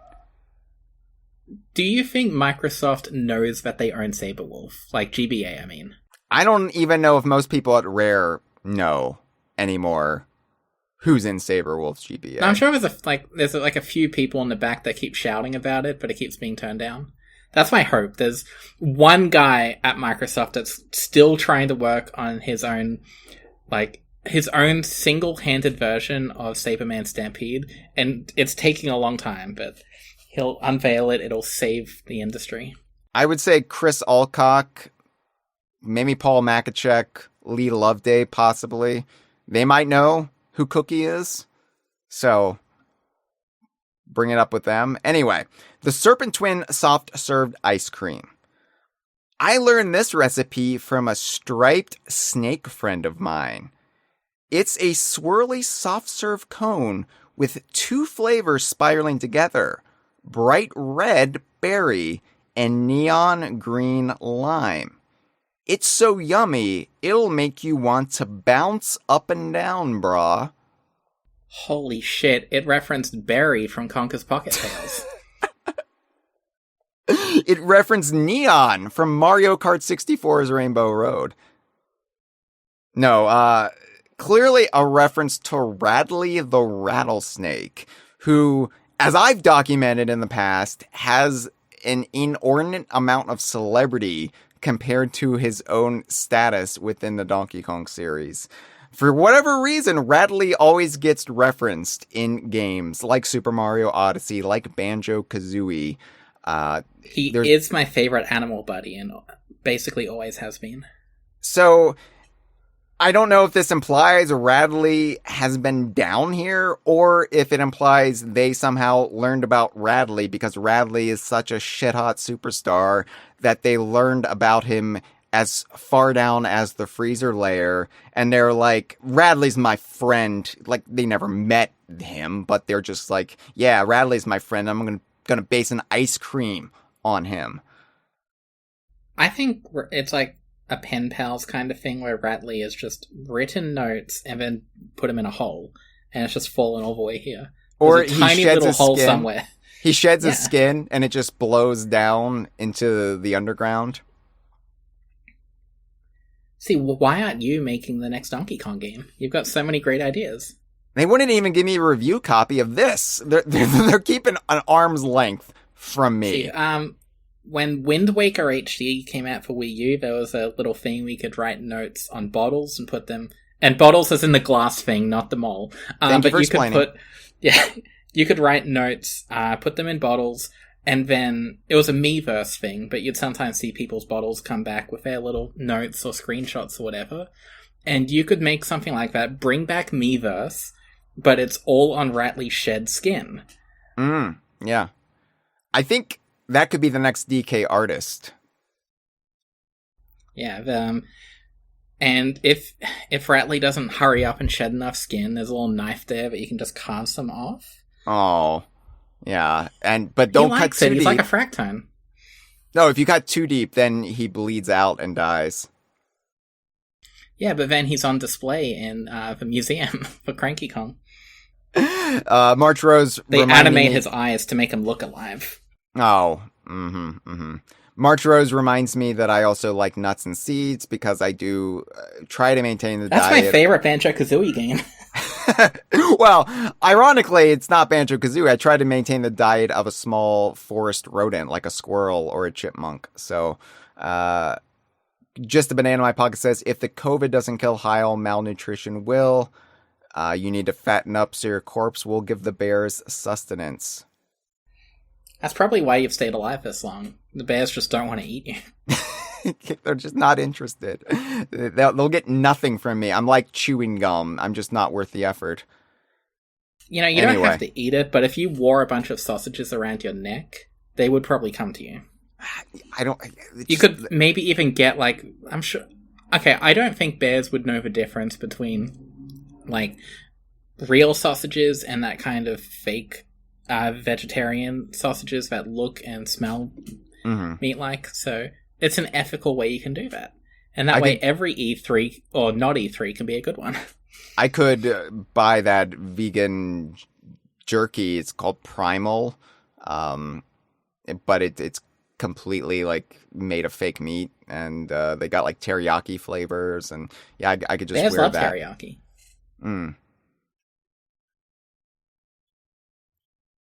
Anyway, Radley. If you die horribly young, unfortunately, it will probably be a good thing for the community in terms of, we'll get a good E3 season.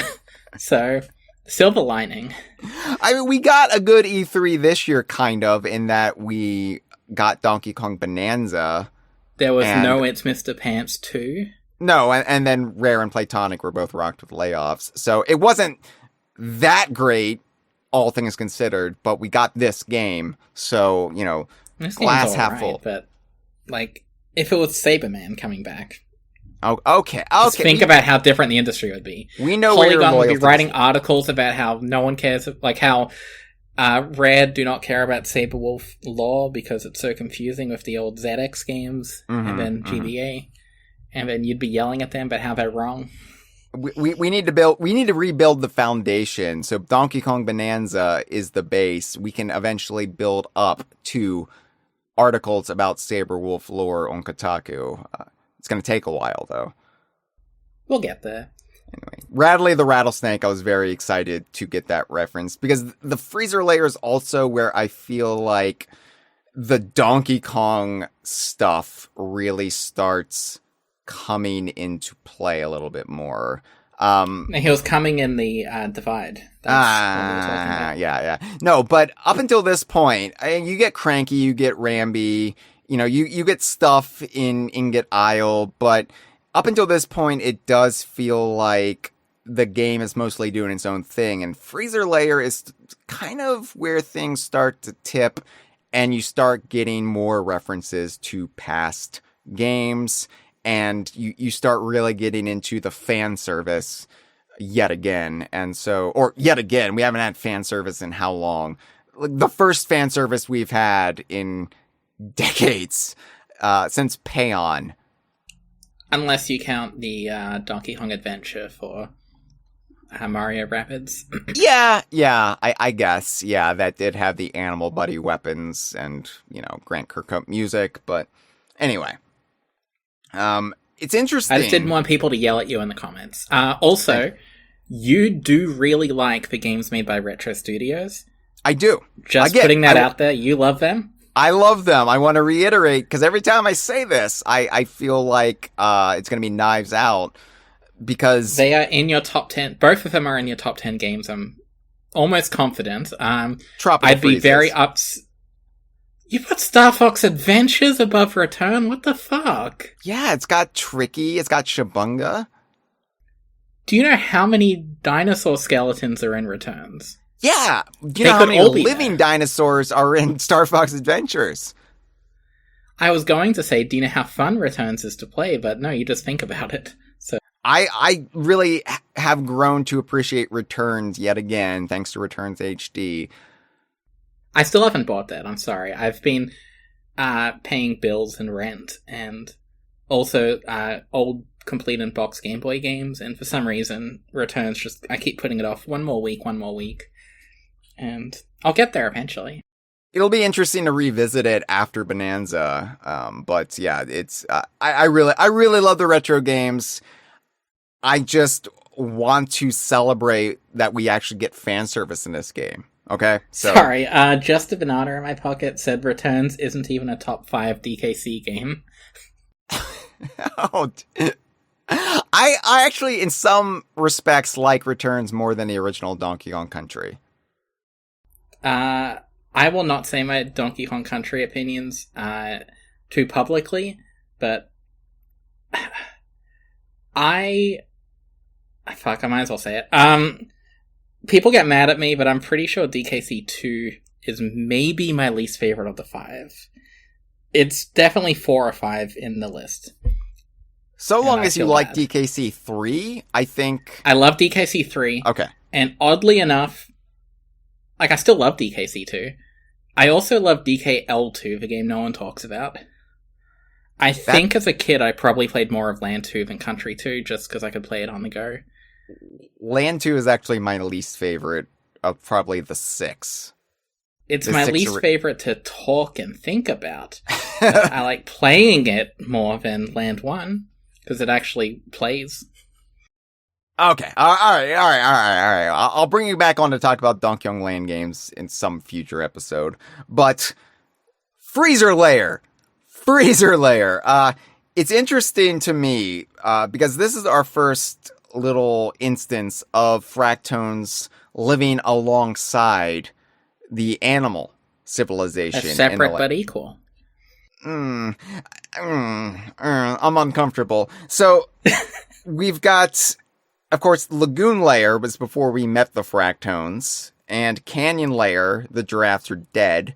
So we get to Freezer Layer, and we have some Fractones living in the Freezer Layer, opting to become zebra-like. They take on the proportions and coloring of the zebras.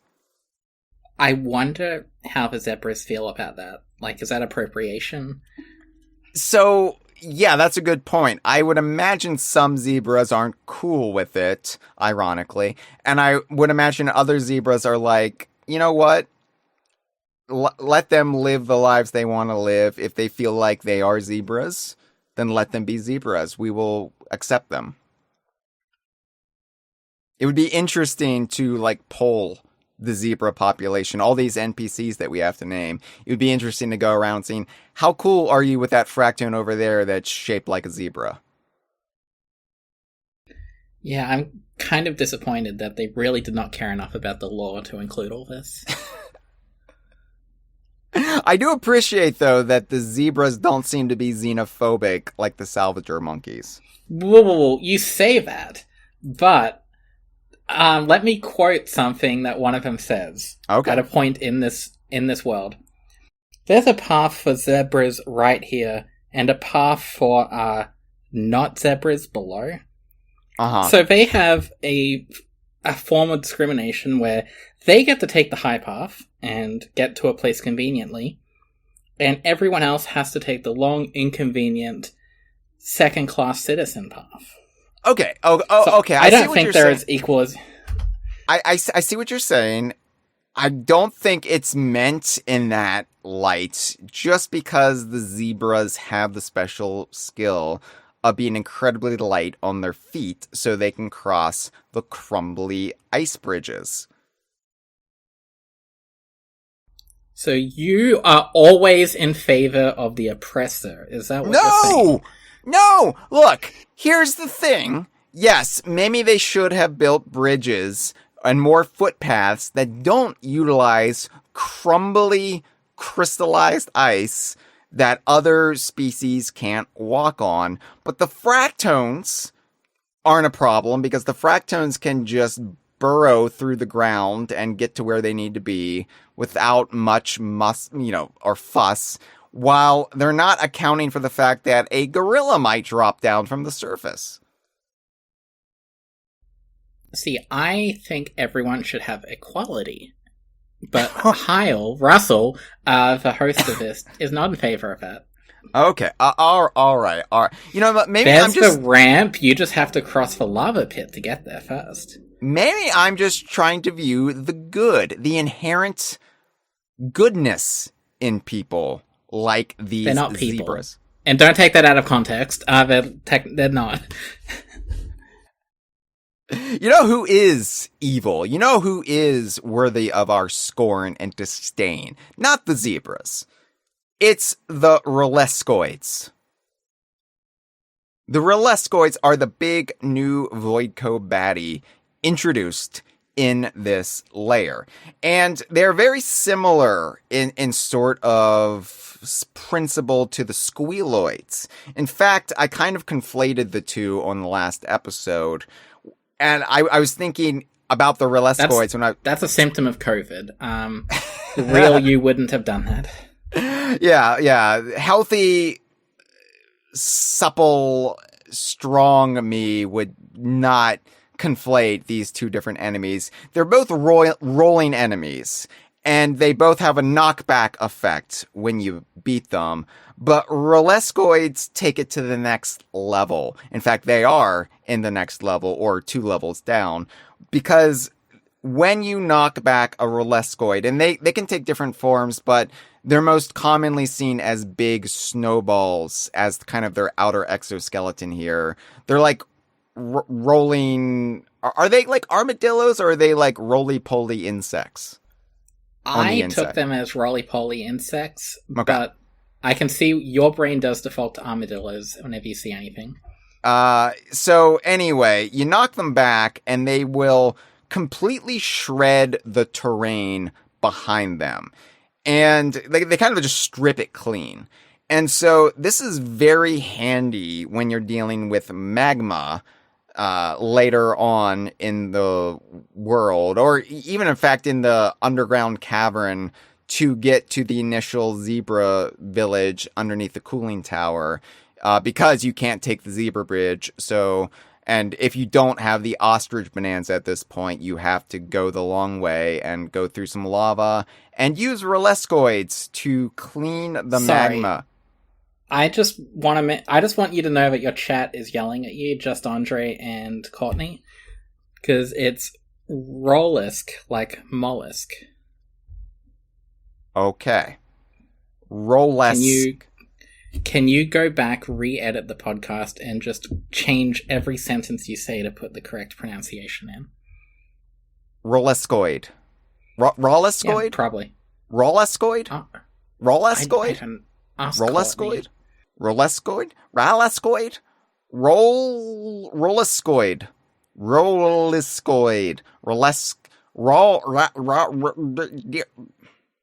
Okay, they're yelling again because it's ask with a U. Make sure. Okay, do it again. Mollusk. You know the creature? Mollusk. Rolescoid. You're getting closer. It's a nonsense word. It's a nonsense portmanteau that also rhymes. There's too much going on here.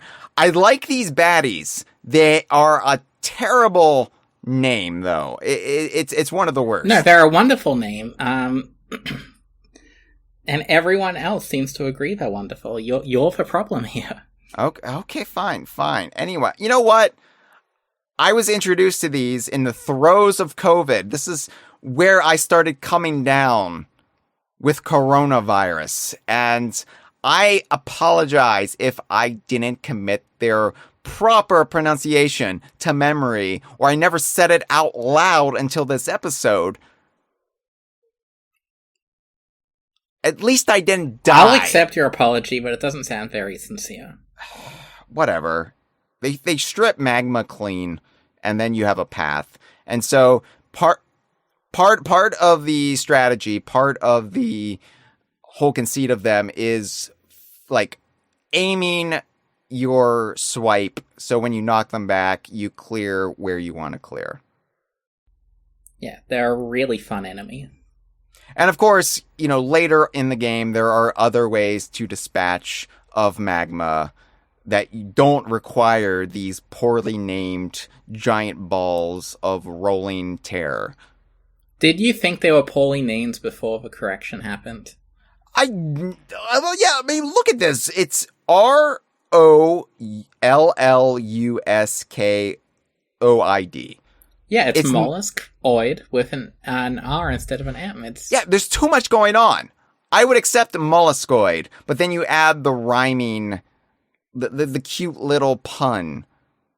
And that's where it falls apart. Again, too many ingredients. You want to simplify as much as possible. This is like that 50 ingredient dessert the zebras are serving up. It's disgusting. Don't you love the title of this game, which is also a portmanteau? Yeah, but that's simple. It's a banana-based pun, which I'm well acquainted with. Except it doesn't work in parts of the world where we say banana, so it's unfortunate. It's unfortunate, but you know what? You're international. You're worldly. You can handle that I call them zebras and you call them zebras. Yeah, well, it's an unfortunate thing to say I'm worldly, where I just know American culture, because it's kind of worse than not knowing anything. That's still two cultures, That's better than most Americans. I'll let you be angry. But they're a great name. You know what a baddie that I can pronounce, and I have a lot of affection for, and I think they're perfectly named? Zingers. And zingers we have not seen in so long. Probably the most revered Donkey Kong baddie, aside from the crocodilian Kremlings. And this is where we start getting Donkey Kong character fossils in the fossil selection. Now, they don't go all in on the freezer layer yet. They don't completely commit to it. This is our first taste, because up until this point, we've gotten real world fossils, real prehistoric critters and plant life. I still maintain the whale in the lagoon layer is meant to be the whale from Returns, and the T-Rex here is also the thing from Returns. It's the yellow dinosaur from Diddy Kong Racing. They just get around the copyright that Rare owns. Yes, they have a trademark on yellow dinosaur. So, yeah, the common fossil is the sea lily in the freezer layer, and the ultra rare fossil is a big T-Rex that you find up at the highest elevation in the freezer layer, and you kind of have to excavate it under the snow. The description for the sea lily says, a relative of the starfish that captured prey in its petal-like arms. And the description for the T-Rex says, this famous dino had an impressive physique, especially for a distant relative of chickens. Man, they really like slamming some of these animals in the fossil descriptions.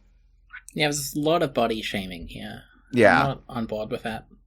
But the rare fossil, the one that exists in the number 10 that you find throughout the 3 sublayers of freezer layer, is officially titled Preserved Bug. And so this is something you realize starting with this layer, because we all knew we were going to get Donkey Kong series fossils. We were going to get Naughties. That was the first one we saw in the trailer, and that was kind of the first indication that this wasn't another complete reinvention of the series, that this was actually going to pay some lip service to being a fucking Donkey Kong game.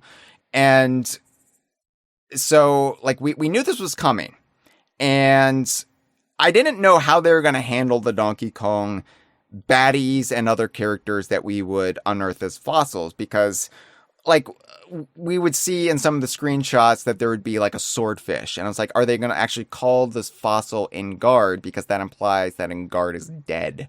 I don't know how I'll feel about that. Well, Grabbed by the Ghoulies kind of confirmed that. But here it's revealed that they don't call them by their given Donkey Kong series name, whether they are baddie drones or inspired by an animal buddy. They call them by a real world term. And in this case, they call them preserved bugs. But then there's always something in the description that kind of gives a tip of the hat to the name or species name of that Donkey Kong character. So the preserved bug says, natural resin that solidified into a jewel after trapping an insect. Having a few of these puts some zing into a collection. And yes, this is a zinger in amber, effectively. Isn't Amber from Grabbed by the Ghoulies as well? Okay. All right. So, I have to admit, I got a bit, not emotional, because that makes me sound like I have no control over my functions, but I did weirdly feel something when I got my first preserved bug fossil. When I saw that 3D model of a zinger in resin, I went, whoa. It's been so long since I've seen a zinger in a video game, and holy shit, we're here. We have arrived. We're back. I was just thinking, oh cool, number went up.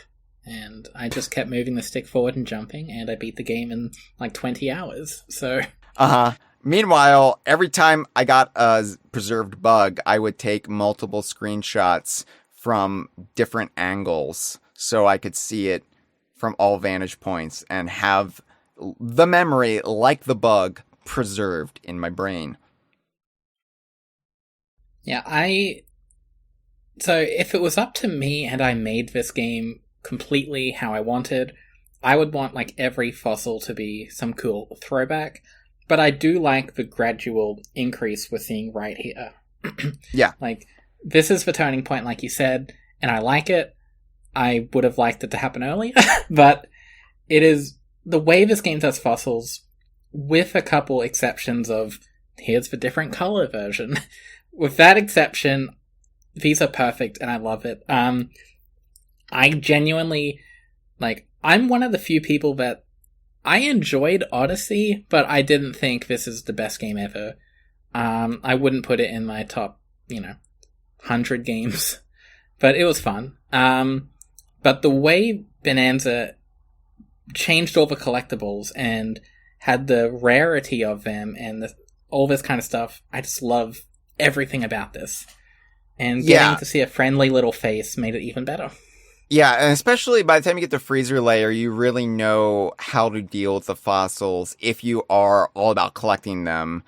Because you can, dig for treasure chest with the maps. You can buy treasure chest to round it out if you don't feel like digging for the last 4 or whatever. Or you just stumble across them naturally and then you don't have to worry about it. But Are you buying maps, or are you going in raw dogging it, I guess? No, I'm doing a little bit of everything. Like, I will sometimes, if I have a few more fossils I need to find in a layer, I will just buy them from the stuff shop, if I have enough gold, because I'm like, well, I need to know where these fossils are before I can move on. But I do a lot of digging for chests, and I do just encounter a lot of fossils, so it's so much better, like, conceived than those purple coins in Odyssey. The regional coins where you would always, not always, but there would be so many cases where there would be 3 to 5 somewhere in the kingdom. You had no idea where you hadn't checked or where you overlooked, and it was discouraging. And here, there's always a way to find the fossil. And it is so much more elegantly thought out. I do have to collect all the fossils before I can spend any of the fossils on the clothes, just because I like to have that perfect counter on the main screen of the layer, and I don't want to have to go to my collection to see how many I've actually collected. So, yeah.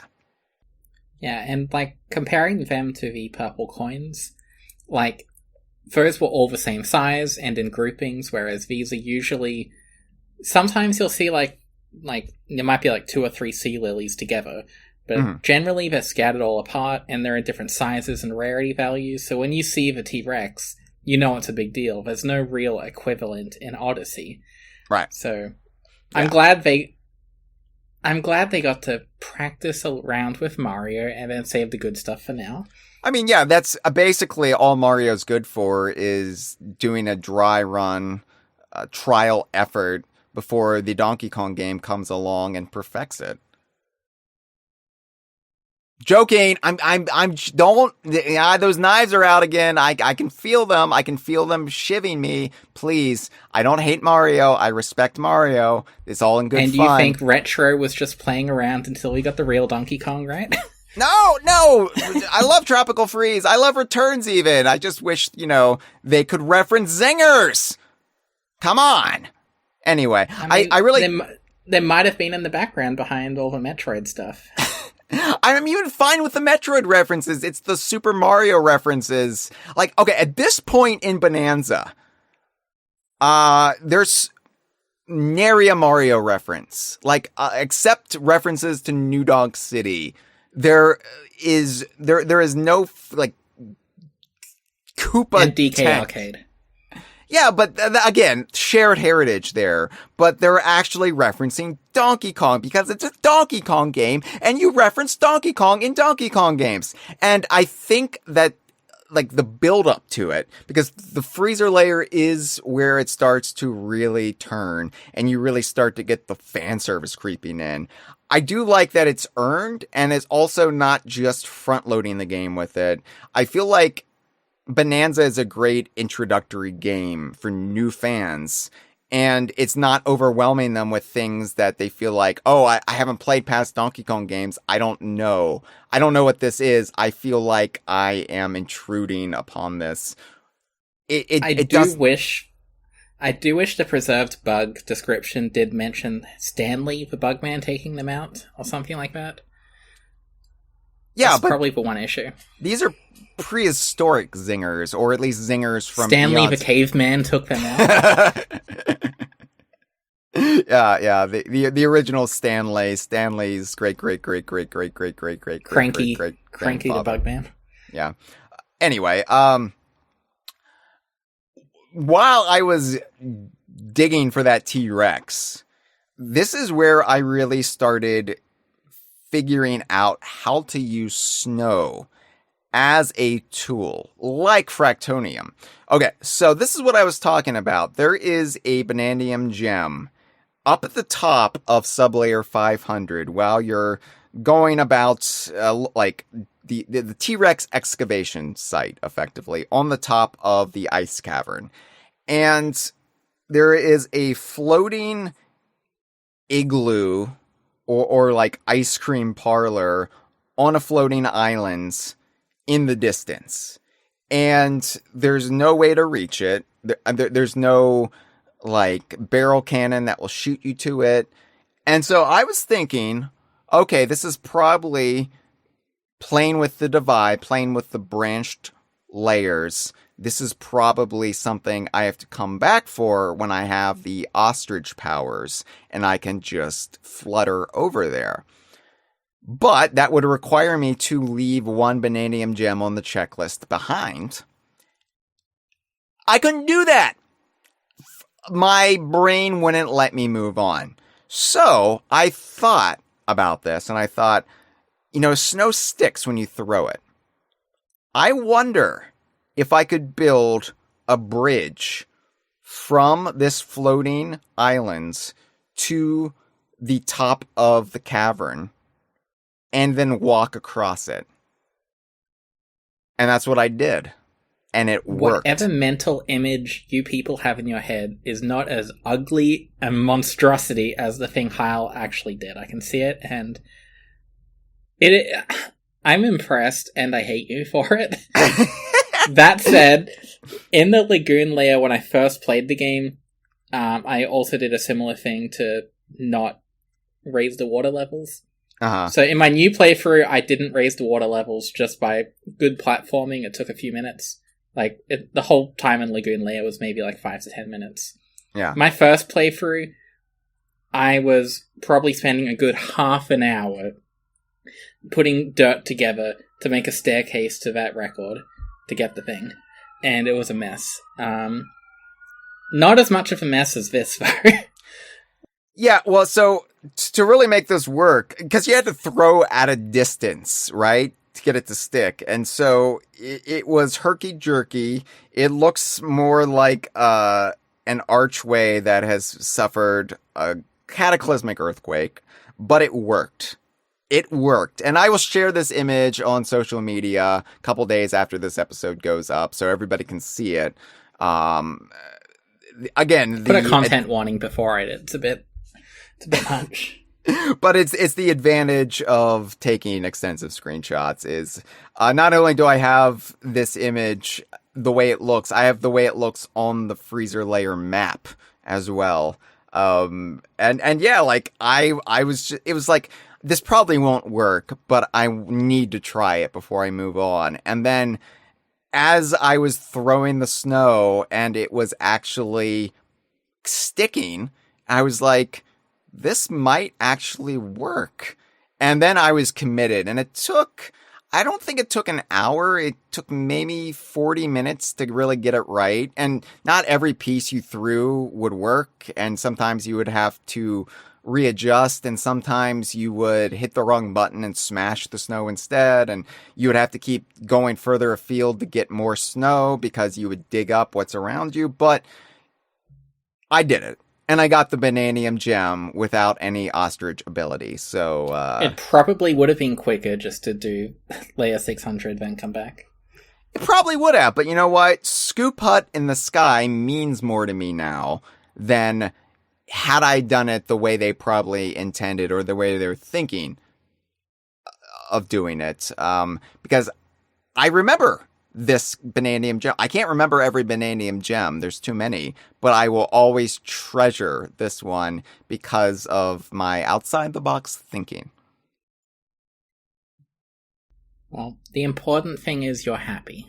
I'm very happy with this. I can't say I'm happy about much with the world right now, but I'm happy with Donkey Kong Bonanza, and I'm happy that you can build snow bridges in the game. For the record, for all the noise you could hear, I live right by a fire station, so no one's under arrest for their Donkey Kong opinions. Those sirens are putting out fractone fires. Do the fire people, the fire brigade, do they know that you're talking about the freezer layer? Yeah, they've actually got some guards by my door.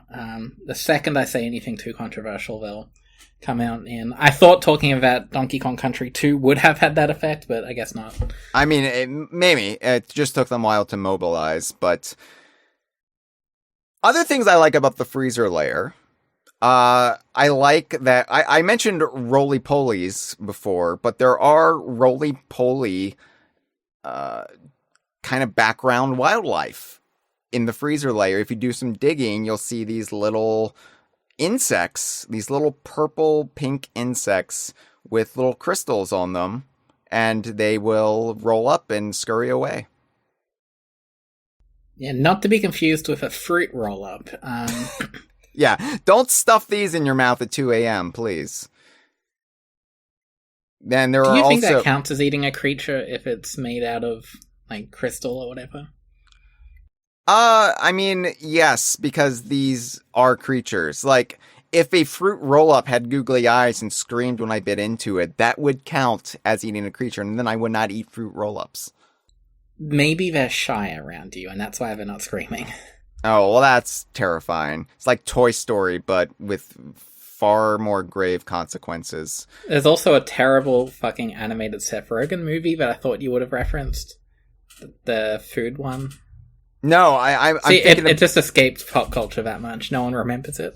I'm thinking about the other grocery store movie that had Coconut Crackers logo in the background of the trailer.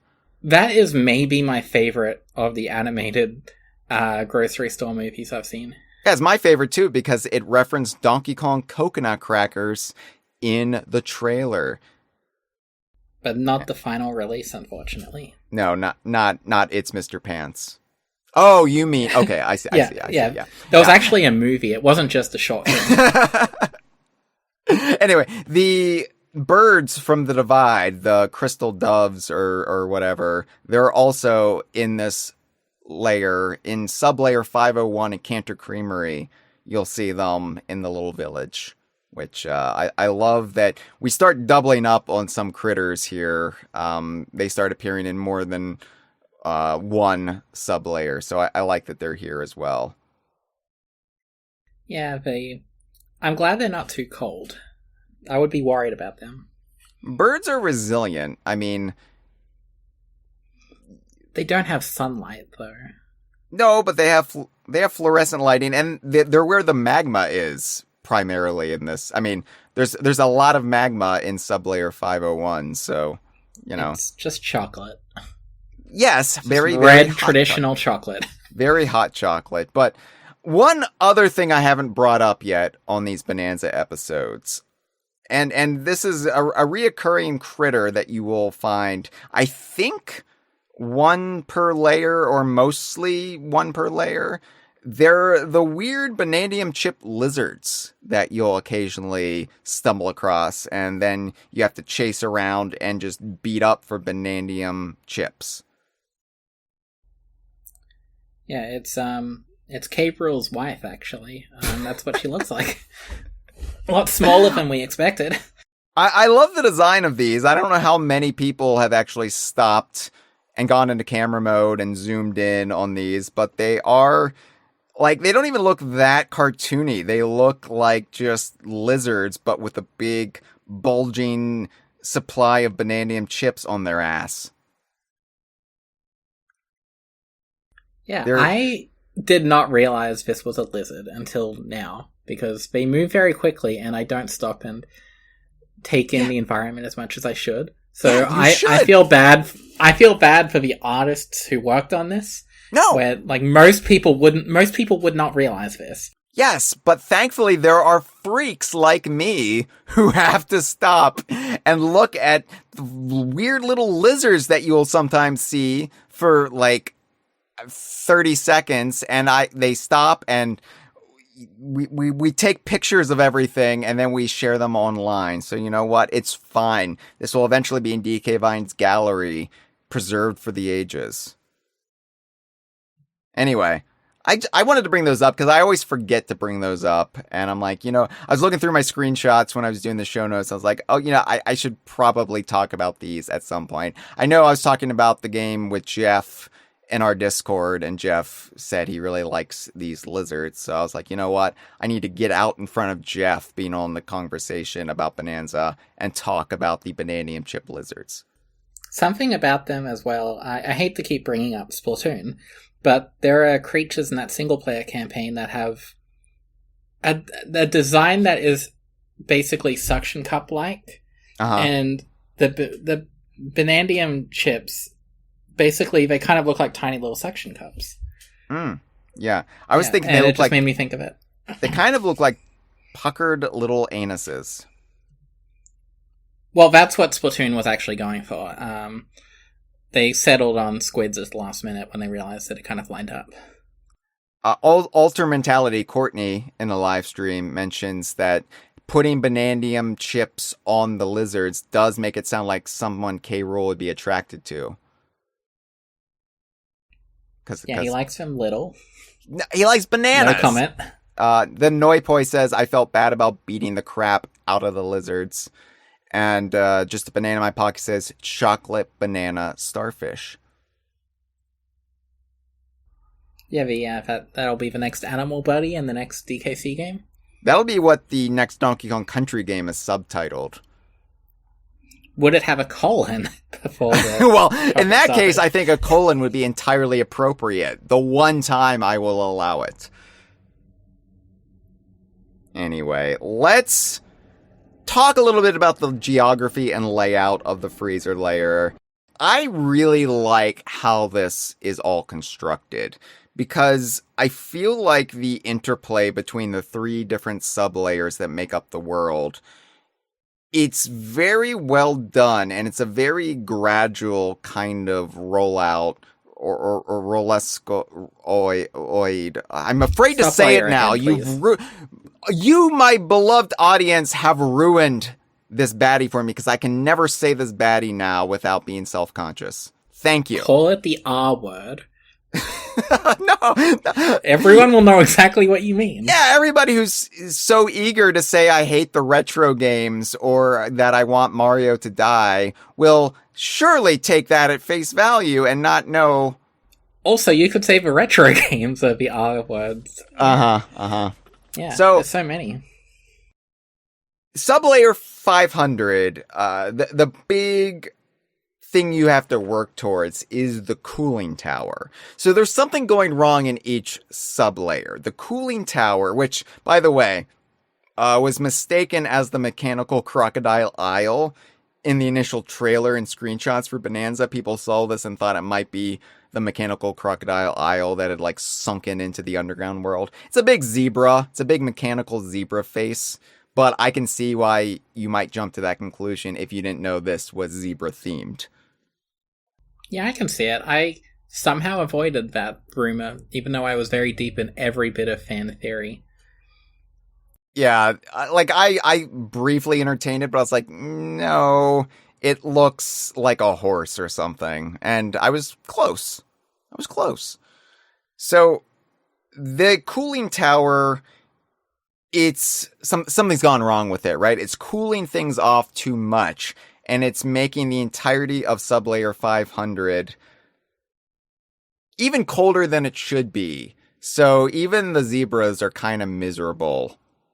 And so it's like we need to solve this crisis, but we're all mindless idiots who ask for your help. So Donkey Kong, can you do it for us? Oh, by the way, the bridge to the cooling tower, it's the crumbly bridge that only zebras can cross.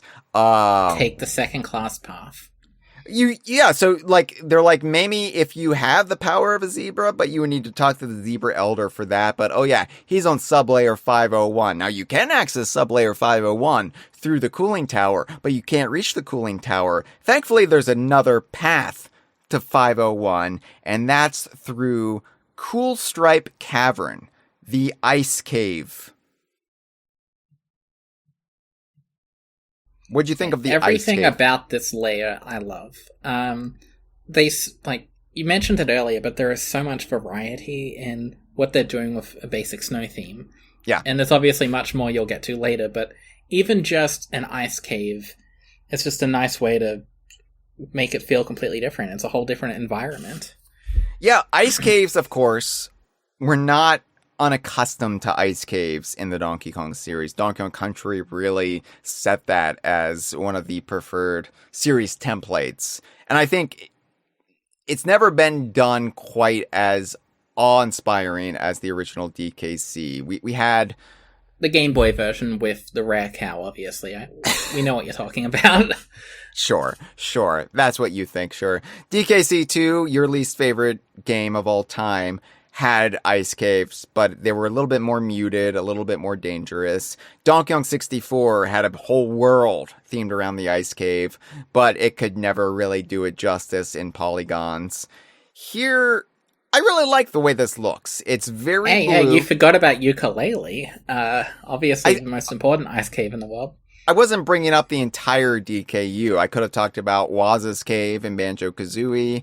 I'm not going to mention the Ice Key here, but yes, I mean, Ukulele, of course, had Gloomy Gem Grotto, which is more crystals than it was ice, but I really like the Ice Cave here. It really does feel unique, especially the fact that when Donkey Kong slides on the ice, he does this ice skating animation. I like it. Yeah, everything this Donkey Kong does is perfect. Yeah. Visually, he's great. I won't spoil the game, but he doesn't say anything problematic, so Good. I like him. Yeah, I'm glad I don't have to come up with excuses for Donkey Kong when I get to that part of the game. Like I do the zebras, apparently. The big obstacle of the ice cave, though, are the icicles or the stalactites that fall down. And, I mean, this is pretty easy to avoid. You know the pattern. You will occasionally have to use them as stepping stones to get over terrain you can't otherwise. But, yeah, I mean, it's fun. It's a little bombastic, but it's also got that kind of quiet splendor that you love to see in the Donkey Kong series. So, I was a big fan of this cavern. And, of course... I just say, on the quiet splendor, the music of this world, I feel, is some of the most...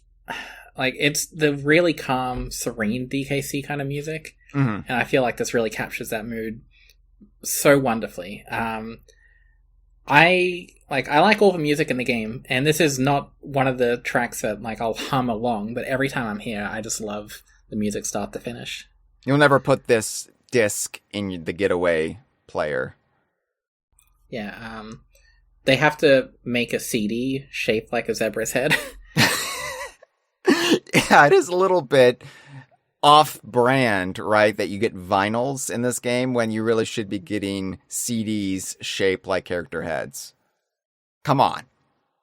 Know your audience. Anyway, the Ice Cave, Cool Stripe Cavern, does take you up to the upper level if you want to explore. That's where the T-Rex is. That's where you can make a snow bridge to the floating platform that you could otherwise just have to wait to get the Ostrich Bonanza for. But then there is a sinkhole that you have to access here that brings you down to Sublayer 501. And the big set piece of 501 is the Cantor Creamery. It's kind of like the main serving place slash, I guess, restaurants or parlors, if you will, for the zebra's frozen treats. And, I mean, there's a bit more to it here. There's the underside of the cooling tower, which is just surrounded by magma, and there's also big magma fields to the right of the Elder Court. And then there's also another cavern underneath the Elder Court that you can also explore. But, the problem then when you get to 501 is, oh no, the fans have been turned off. And it's, I guess, too hot. Getting too hot with all the magma, or the molten chocolate, as they more accurately call it or refer to it as. And that's what I want to talk to you about, Freezer, because it does seem like they mention using the ice as like the shaved crystals for their frozen treats, but then you've got the Bananium gems coated in this molten chocolate, which just seems to be lava. There's nothing to distinguish it from lava elsewhere in the game. Taste is how you can tell the difference. Well, yeah, okay. But that's what I'm wondering, though, because we know Banandium, it's a material, it's a mineral, it's almost this, like, element, but it's rocky, and yet it tastes of bananas. It does taste of bananas, and you can consume it. So, can you consume other rock-like substances in the underground world, and will it maybe have a taste, a hint of some sort of foodstuff? In this case, the magma is chocolate flavored. I suspect for any worlds that have edible seeming terrain, like chocolate, then yes. I don't think, let's say you went to layer 200, I don't think you could eat the grass there. Would the switcheroo goo taste like fruit gushers or fruit roll-ups or fruit by the foot? Well, the problem is you have to eat the other one to get the flavor you want, because it switches in your mouth. And then it's also really problematic when you defecate, because it just goes right back into your mouth. Yeah, I'm not adding to that. Okay, great. You can just... Yeah, you dug that hole. So you have to really navigate the so-called molten chocolate in Sublayer 501. And initially you do that with the baddies that you knock back. The rhymes with mollusk. There's oid at the end. That's all I'll say.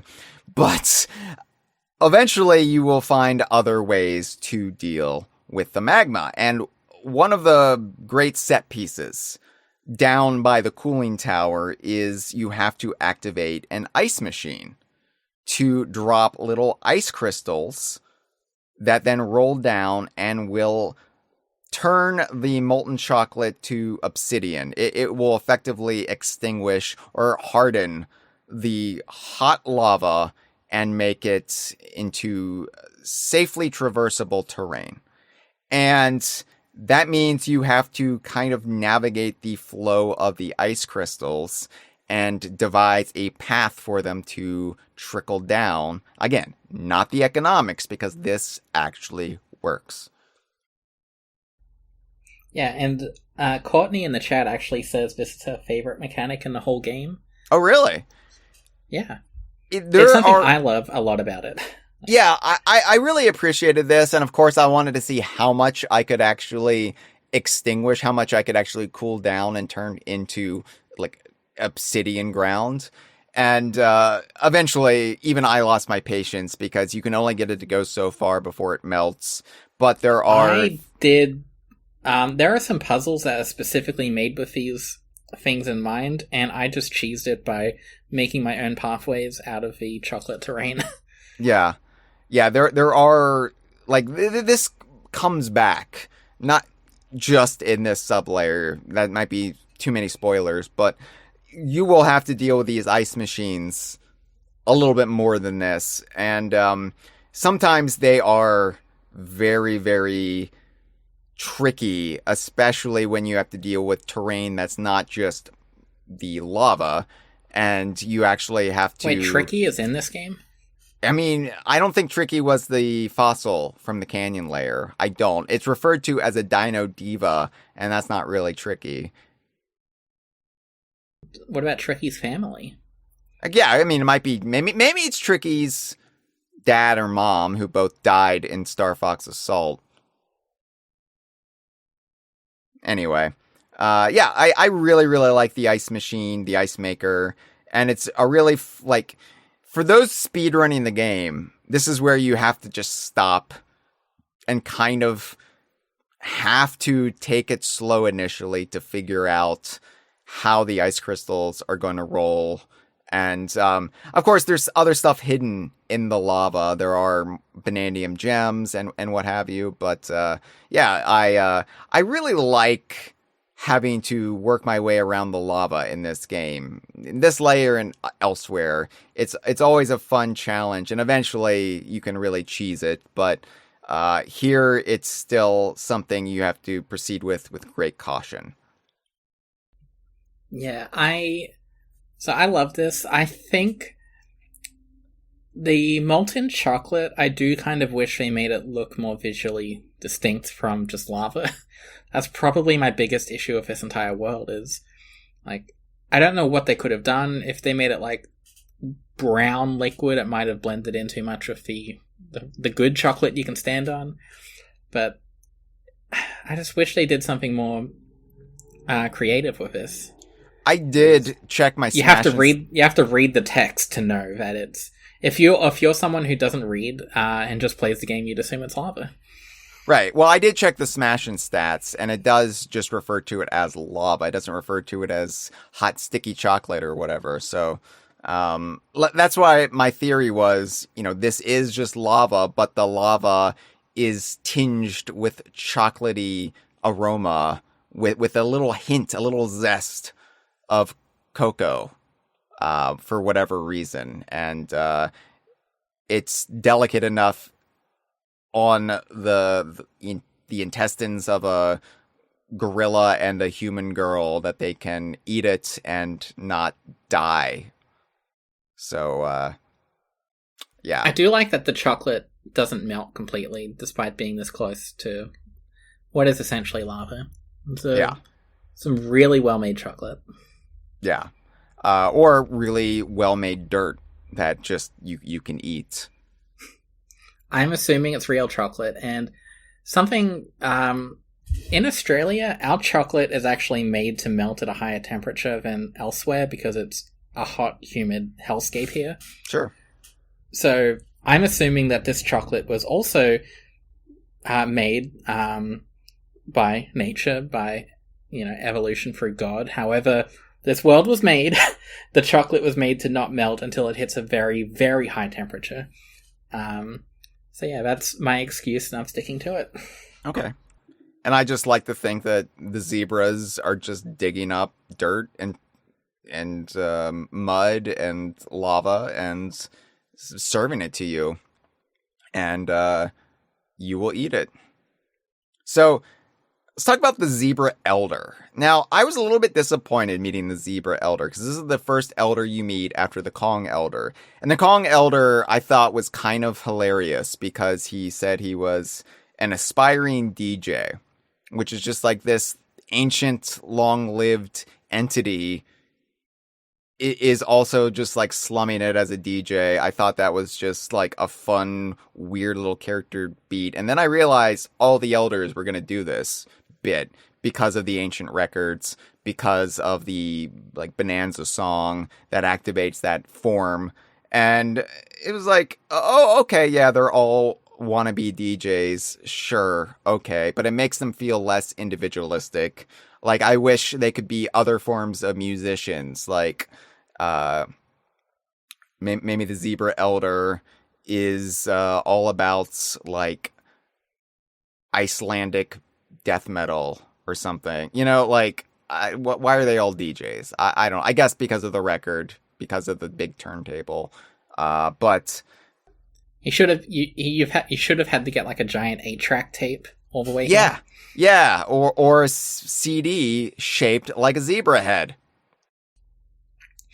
I will say, when I met the Zebra Elder, I adored him immediately, and this is in terms of just character design, this is my favorite Elder in the game. I think he just looks perfect. I wasn't hung up on the fact that he's a DJ as well, because I guess I didn't appreciate the fact that the original one was was the original Kong one was a DJ the same way you did. I just thought, oh, cool. I didn't think, oh, that's his personality and his backstory, and I need to write 10 pages of information about this. I just thought, oh, cool. So seeing someone else do the same thing, I just thought, oh, cool. But he looks much cooler. So, yeah. It's a really good design. He looks old. He looks craggy. He looks like I don't know. He's got like so many of the zebras. The sunglasses are so cool. Well, yes, he's got sunglasses and big headphones too, and he's got the big like banana necklace, and like I think that some of the zebras.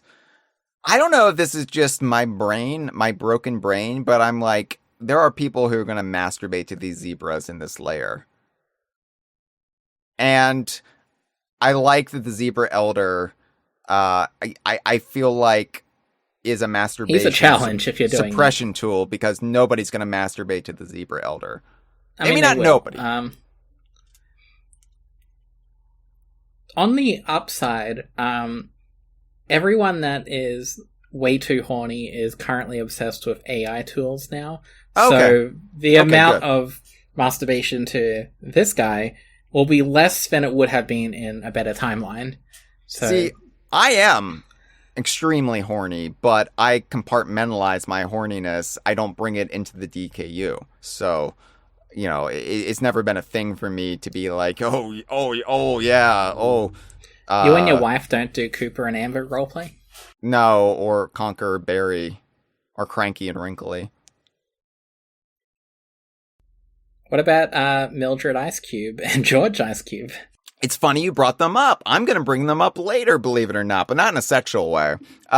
So there is a little bit more to the Zebra Elder beyond just being the DJ, because he says, I used to be this cold creamery's hottest chef. I churn out new frozen treats every day, brah.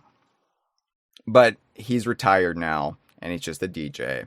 Anyway, you have to retrieve the ancient record, and in this case, the ancient record has been broken in 2.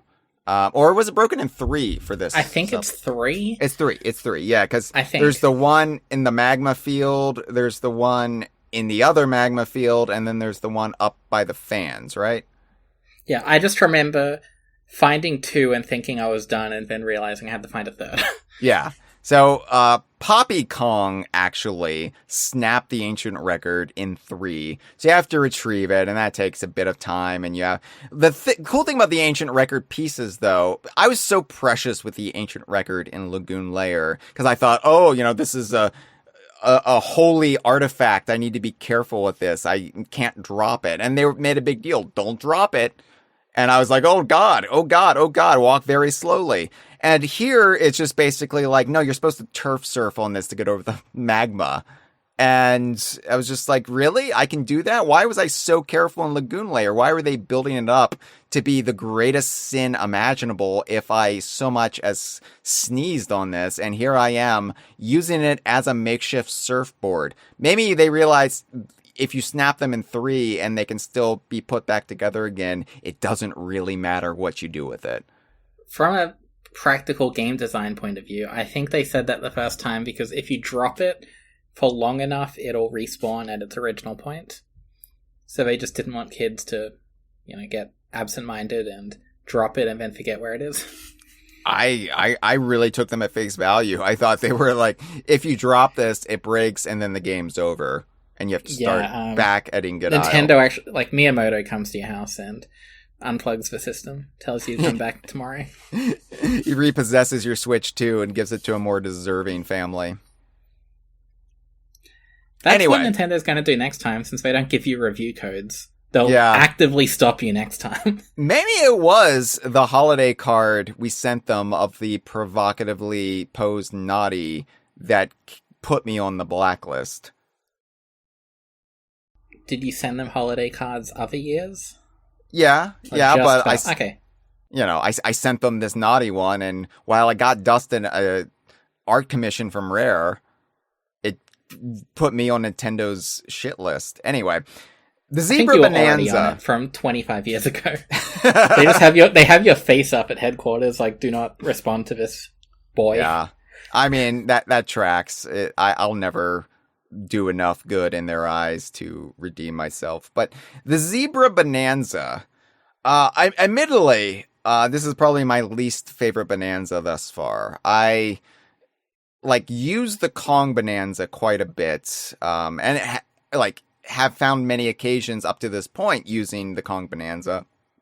The Ostrich Bonanza, not getting into that here, but, that's also very, very handy, or wingy in that case. But the Zebra Bonanza, I don't really love it. It's more like you're darting across crumbly terrain, sure, and you can walk on water like Jesus Christ when there's water, but... And you also go faster? You go faster, and I don't like to go fast in this game, so you can see why this wouldn't be my thing. See, the Kong transformation is my least favorite in the whole game. Really? It's something that I will use it, like, it has a utility, and I will use it when game says, use this, but it's not something I particularly like using. Whereas this transformation is one that you almost never have to use, but I want to use it, I guess is the point. So, the transformations almost feel like conversely made, where the more useful it is, the less I want to use it. So, yeah. It's another reason I love this layer, is it basically makes me have to use the thing I love using. I do like the design of all the Bonanzas, but I like the design of the Zebra Bonanza, because it's really hard to make Donkey Kong look like himself, but also a zebra. It's just... This might be my favorite visual one. I really love how it looks, and like it incorporates the bananas into the mane. I think that's perfect. Yeah. And it does make me wonder, do you think when Donkey Kong transforms, do you think it physically hurts him to have his bones and organs rearranged? Or, so, like, what's your take on it? I think the first time it does, because he passes out after the initial Bonanza sequence, and when the Elder's guiding you through the sort of tutorial in the weird chamber that's built up around them. And then after it's done, Donkey Kong's always asleep. It like puts him out. And Pauline's like has to wake him like, Donkey Kong, you learned the Zebra Bonanza. And Donkey Kong's like, what? So I think the first time it does bring a lot of pain and anguish, but then his body is used to it and can go into that shape. That's nice. You never played Majora's Mask, but no matter how many times he transforms in that game, Link is screaming in agony every single time, and that's disconcerting. I have played Majora's Mask. I haven't beaten it, but I've played it. You played it? Wow. There were that few games for the N64 you felt you had to. Well, you had to break your rare code. I was at the age where I would play most high-profile releases. It wasn't until 9/11. Yeah, it was right around the time of 9/11. Yeah, the world changed, and I realized I couldn't be so frivolous with my pastime. And it was just the DKU or nothing. So I made my choice, and I put away my childish things like The Legend of Zelda Majora's Mask. You know, someone should make an alternate timeline history where 9/11 never happened, and one of the many changes is you play all kinds of games. No, because I'm sure that would have led to my death somehow. Like, I think... No, Nintendo would be like, oh, there's this cool guy that plays all our games, let's give him codes for everything. Yeah, here's the new Pikmin, he'll love it. Anyway, Zebra Bonanza, it's fine. It's just my least favorite. For my playstyle, it doesn't really fit the bill as far as just, I'm going to break out a Bonanza for this section. The music is amazing, though. Do you agree? I think all the Bonanza songs are amazing. I really do. They're so catchy, and it's always fun to hear Pauline scream like "Zebra" and then the music sets in. There's a Bonanza later on. I won't bring up here that I think might be my favorite song, but yeah, like I like everything about the Zebra Bonanza in effect, but I just think compared to the other ones, it's the one I use the least. I'll try to forgive you for that. Okay. Well, anyway. I do like as well, sorry, looking at your picture reminded me that with all the Bananza transformations, the tie that you have Donkey Kong in is always present, and I really love that. It's a detail I kind of didn't even... I didn't stare at Donkey Kong's clothes as much as you did, or lack thereof. But it's something that I just love that they incorporate into every design. You could have easily not done it. Like, your britches aren't included for obvious reasons. Right. They went that extra effort to make it not just more like Donkey Kong, but more like your personalized Donkey Kong. It does make me wonder where the britches go during a Bananza. They go into his anus. There's a little pocket in there. Okay, I can accept that. Like, I didn't know if they get absorbed into the skin temporarily, or they just kind of disappear. It's like Kazooie when you transform. And Kazooie's kind of there, kind of not. Yeah. Some people would say she's in the backpack. I assume she's been melded into whatever body Banjo's in. I mean, that's excruciating pain.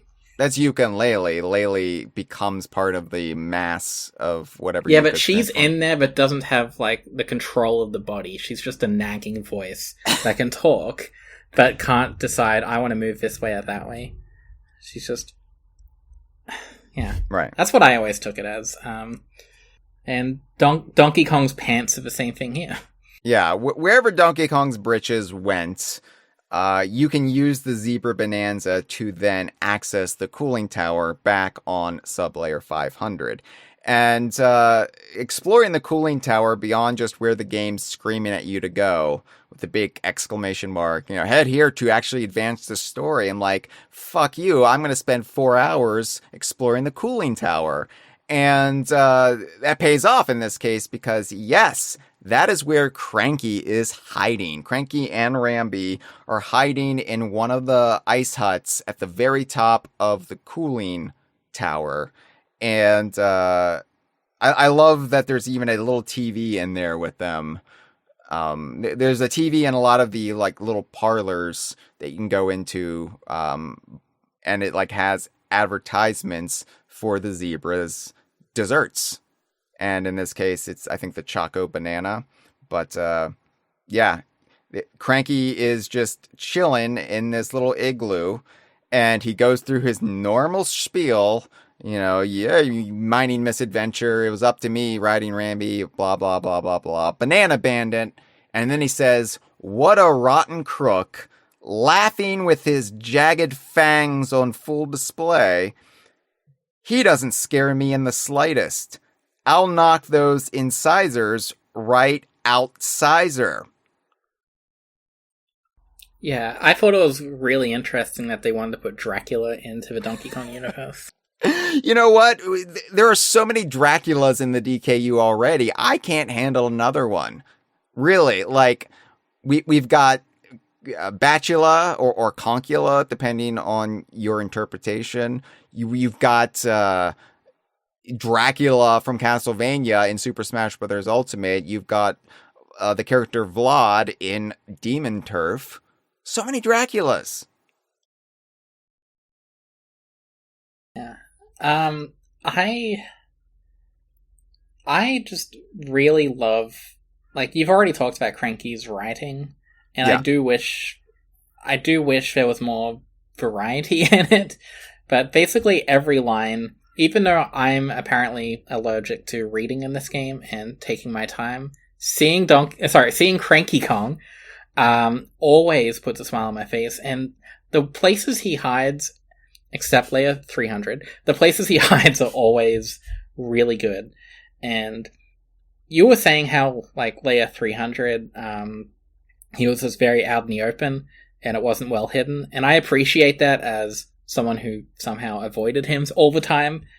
But backtracking and trying to find this piece of shit, I loved. There isn't, I guess you could, like, buy a map to find out where everything is and go to him that way, but that defeats the point. Just trying to find Cranky and Rambi is always compelling, and it's always annoying when Rambi is there and then Cranky is in a secret hidden place. Well, see, that's I kind of wish that was the case. I like seeing Cranky and Rambi together, don't get me wrong. I think it's a delightful visual. But I thought, like, Lagoon Layer and Hilltop Layers kind of suggested that Rambi would be the big clue. right? You see Rambi in a very obvious spot, and you know Cranky is somewhere nearby. Where's Cranky? But Canyon Layer and here, it's really just like, oh, they're just together. Whatever. Oh, they're hanging out. Yeah, I mean, they're both good, talking good. about Wrinkly being dead and Winky being dead. So No, and they averted Posh Rambi in this game, thank God. well, until post game, obviously. But Oh God. you know, Anyway, but he yeah, reads the credits to you one by one. That's why you'll love it. he actually gives the correct pronunciation of all the enemies, and it turns out we were all wrong. Do you think, do you think Cranky only took Rambi because, in the old DKC games, he would charge through stuff and break things? Or do you think that is personally Cranky's favorite animal buddy? Because I always took him as a Winky kind of guy. He's a Winky and Espresso guy, but I think he's also just a Winky and Espresso guy to be a contrarian because they were bumped from DKC2. And that gave him a cudgel, not the cudgel from DKC2, but an actual thing to complain about. Although in the GBA remake, it established definitively that Winky and Espresso were both hanging out with him in DKC2, so whatever. But yeah, I think we had the rhino crates on his porch in DKC1, and I think Rambi is maybe not his favorite, but it's the most reliable animal buddy, because the other animal buddies are really more situational, where Rambi's always a good time.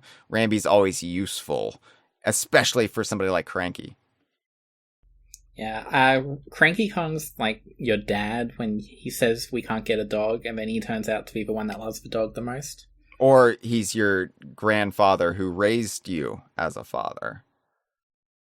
But I really love this line. This might be one of my favorite Cranky lines in the game, because beyond just the double entendres that he's talking about Void Kong, right? Well, jagged fangs. But beyond just that, the utter lameness of I'll knock those incisors right out Sizer. I've never... Doesn't that have too many steps and ingredients? Why do you like that, but not the R word? Jesus. You mean yeah. Yeah.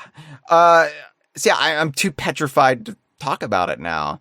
I like this because it's a dad joke, and dad jokes have never been a part of Cranky's repartee, another R word, but I like that you could use it to kind of enhance the jokes of Cranky, the humorous dialogue, especially when he's using it in service to implied violence. And I think it works well for Cranky. Yeah, and he's with his favorite R word, Rambi. Anyway, you actually then leave Cranky eventually, after you're done taking 40 just like Wrinkly screenshots. Kong. What's that? Just like Wrinkly Kong, she left him eventually. I mean, you'll see Cranky soon enough in the next layer, but I finally took all my screenshots, and I left Cranky and Rambi, and then I went down to the cooling tower to advance the story. In this case, the boss fight, or the first boss fight, really, of the freezer layer, and it's a big one. It's Poppy Kong.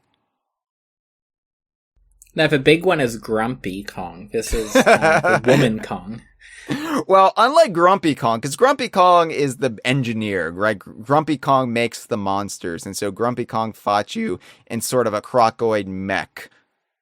Poppy Kong, she just fights you as Poppy Kong. There's really... I mean, there's a little bit of augmentation, given that she uses invisibility perfume, but you're just fighting... She's fighting you as Klungo. Or K. Rool in DKC 2. You wouldn't know that reference because you hate that game. I stopped once I found out it was a ripoff of Donkey Kong Land 2. So anyway, yeah, I mean, the fight with Poppy Kong, like most boss fights in this game, it's pretty basic and it's not that challenging. Although I suppose the whole invisibility factor adds a curveball. Yeah, and if you use the zebra transformation here, you can beat the shit out of her while she's still trying to go invisible. Oh yeah. I definitely use the zebra here. No question. But you just basically beat up. It's Donkey Kong beating up a woman. I mean, I guess the invisibility makes it a little bit more easy to take, and she's evil, so whatever. But And Pauline supports it. You know, Donkey Kong had to ask Pauline to make sure it's okay. He doesn't want to get into problems. Yeah, I mean, it's Pauline singing the Bananza that transforms him, so really it's Pauline beating up Poppy Kong. It's okay. Yeah, guns don't kill people.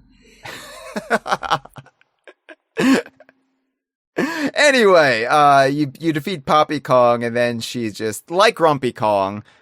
In the two times you either defeated his monster or you defeated him, she's just like, you beat me. I'm gonna pout here. I'm gonna be mad about it. And unfortunately, most people playing the game had to stop to masturbate here. They didn't for the Zebra Elder, but most people just can't help themselves with Poppy. I don't know. She doesn't do it for me. She's not old enough. So yeah, Poppy will say, "So my mission has failed. You saw right through my stealth perfume. I did not see that coming. Yes, darlings, you beat me fair and square, so I'll give you the key. Don't fool yourself into thinking you can stop the president. He's relentless, and I'm not the only one standing in your way. You'll see that soon enough." And then you leave Poppy Kong behind, and you go down to the lower part of the cooling tower, which is having its own problems. But eventually, you open up the sinkhole to Sublayer 502, which is just a big magma field. Yeah, and when I was playing this for the first time, I already had some comparisons to other DKU games, and this definitely cemented it with its combination of ice and lava. Yes. And I love that.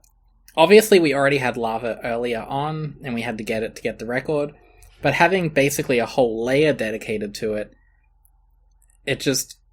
I like that they committed so hard to the bit. We get lots of snow, lots of ice, and then still so much lava that it's not like a little afterthought. It's integral to what this world is. And it's also just that escalation. That's Sublayer 500 is the coldest. Sublayer 501, you have the mix. Sublayer 502 is hell. And you even have like the top side of Sublayer 501 is just ice. You just look up at the sky and it's just this like crystalline ice that's kind of reflective, which provides the light. But also you look out at the horizon of the magma field, and what will bubble up is in the shape of zebra heads. So you have these bursts of fire and flame that kind of resemble zebra heads, which again, just a lovely touch. Everything is in the shape of something that relates to either the layer or just bananas in general. Do you think in universe they are specifically modeled after real zebras that existed?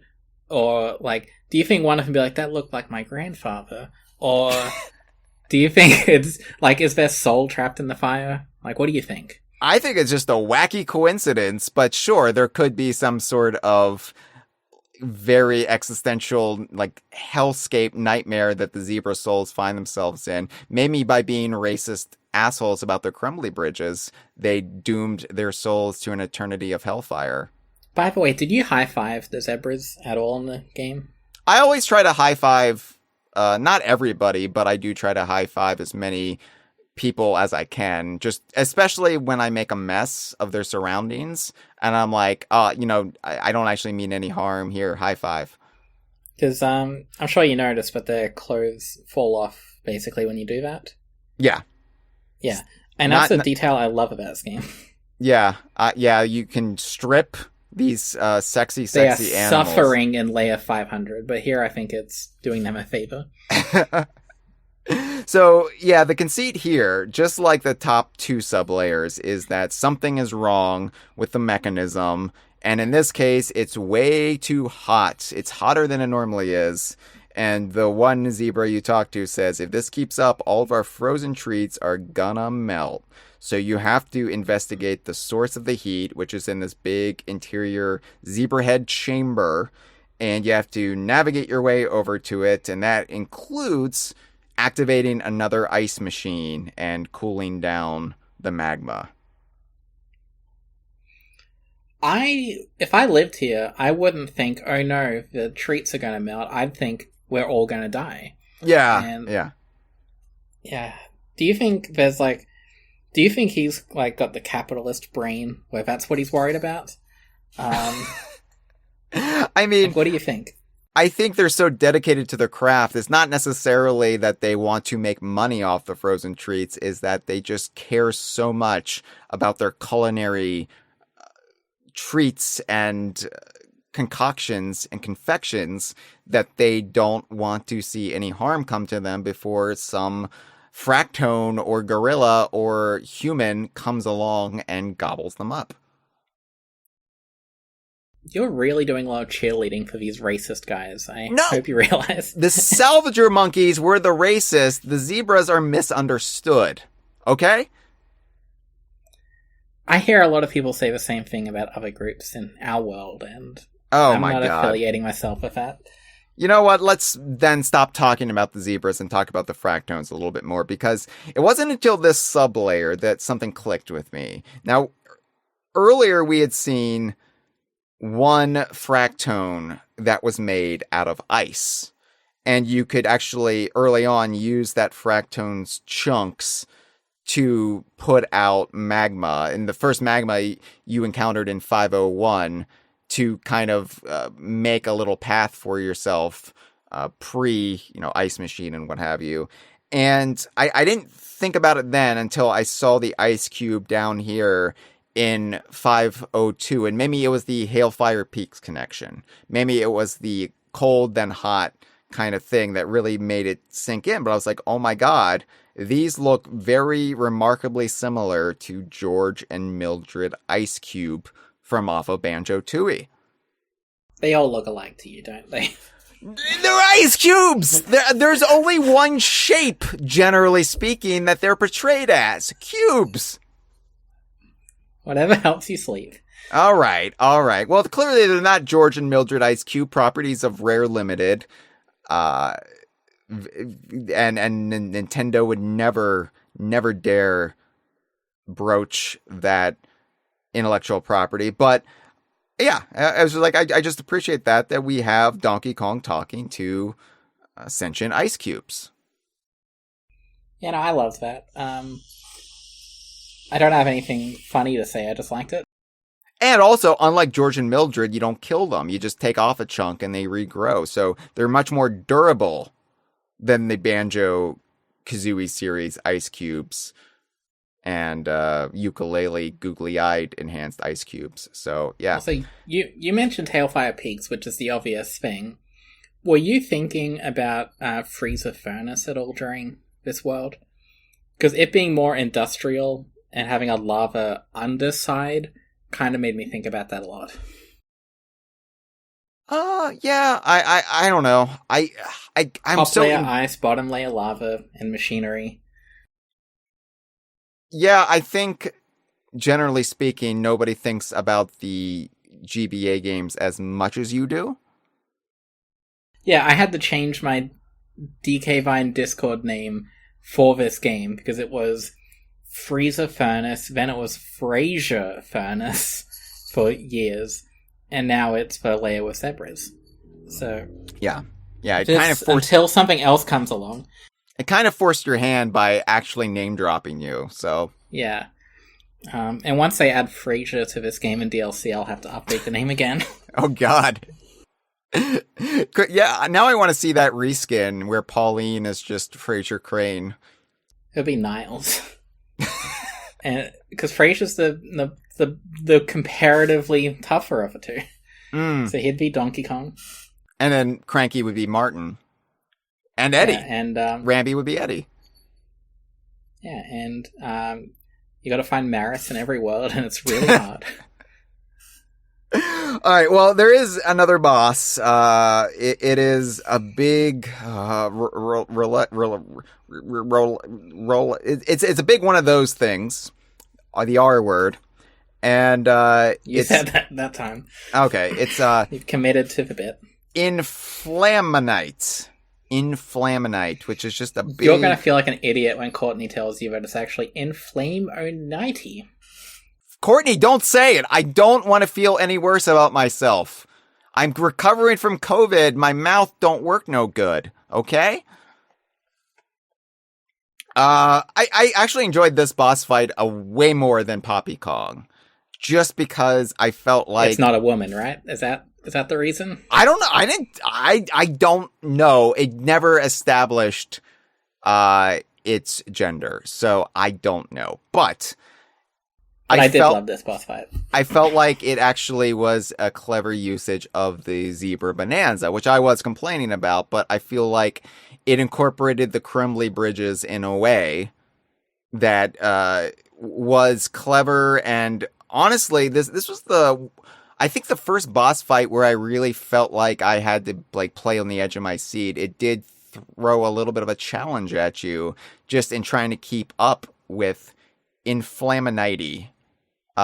Because to like land any hits on it, it tries to evade you, and then it makes crumbly bridges behind it, and or not even crumbly bridges, just bridges. But if you need to catch up to it, you have to, or you should use the zebra Bananza. Yeah. Anyway, this is up until this point in the game my favorite boss fight. Yeah, agreed. Easily. Agreed. Yeah, and so. Yeah, I love that it incorporates all the mechanics, but also, if I remember correctly, you can kind of avoid transforming and just like throw dirt at it. Sure. And make it fall down that way. And it rewards freedom. I like it. I mean, so much of this game does. There's usually another way to go about it, like my brilliant snow bridge. Yeah, and the people who choose to have fun can do that instead. Well, what's fun to me, Freezer, is lore. And before we take the calls, I want to talk about some of Pauline's getaway commentary. Not all of them. I'm not going to read all of them, even though I documented all of them. I will just read two interesting lines from Pauline, and also the further Exploratone tablets in this layer. Okay, so Pauline, I already mentioned the lemon sherbet, which we've established she's probably eating zebra piss. But she says in some of her getaway commentaries when she wakes Donkey Kong up, she says, "They have lemon sherbet here. On hot days back home, we used to sit on a park bench and eat that stuff. Sometimes a breeze would rush between the buildings, just as the lemony taste hit my tongue. Sigh. I guess you'd prefer a banana split, wouldn't you, DK?" She's profiling. I don't like that. Just another little reference, as she made in the Canyon layer, to New Donk City. You're assuming she could be talking about... Lots of places have buildings and parks. Yes, but here's the... She could be from Seattle for the Frasier DLC. Having played Super Mario Odyssey, I kind of know exactly what park bench she's talking about. So it really helped paint the picture in my head. Anyway, I thought that was interesting. There's another interesting line from her. "I got this ice cube." This is another time she wakes Donkey Kong up, unrelated to the piss. She actually got George Ice Cube, traveled back in time, took him out, and is holding on to him as a little pet. Okay. If that's your preferred headcanon, there's nothing to dispute that. But she says, "I got this ice cube from that ice maker outside." Oh, so it's from the ice maker, not... Well, that's what... That was George's mom. Okay. I got this ice cube from that ice maker outside. I'm pretty sure it's made of fruit juice. It's so sweet. DK, don't tell Grandma I had sugar before bed, okay? Interesting. Grandma Pauline. Who? What? Just, I like that the game is drip feeding you a little bit of context for Pauline, this 13-year-old incarnation of Pauline, and it just throwing you enough right now to make you seriously consider and question some of the stuff she's talking about. Yeah, she actually has grandparents and isn't just created out of thin air by some benevolent god. You would have known that yeah. A human maker, as they're called. Yeah. All right. Well, sorry, I was just going to say that I like all the dialogue here as much as you. I kind of wish there was a way to go back and read stuff that you've missed. You don't take screenshots? Because we don't all screenshot every single thing like you. Okay. Well, yeah, it's a shame that, Pauline isn't, like, having a diary or something. Yeah, if there was some kind of diary mechanic where you could just go into, like, the pause screen and check it would be nice. Yeah, I agree. The rest of us mere mortals, I'm glad you're doing this. Well, the Further Explorer Tone tablets, they're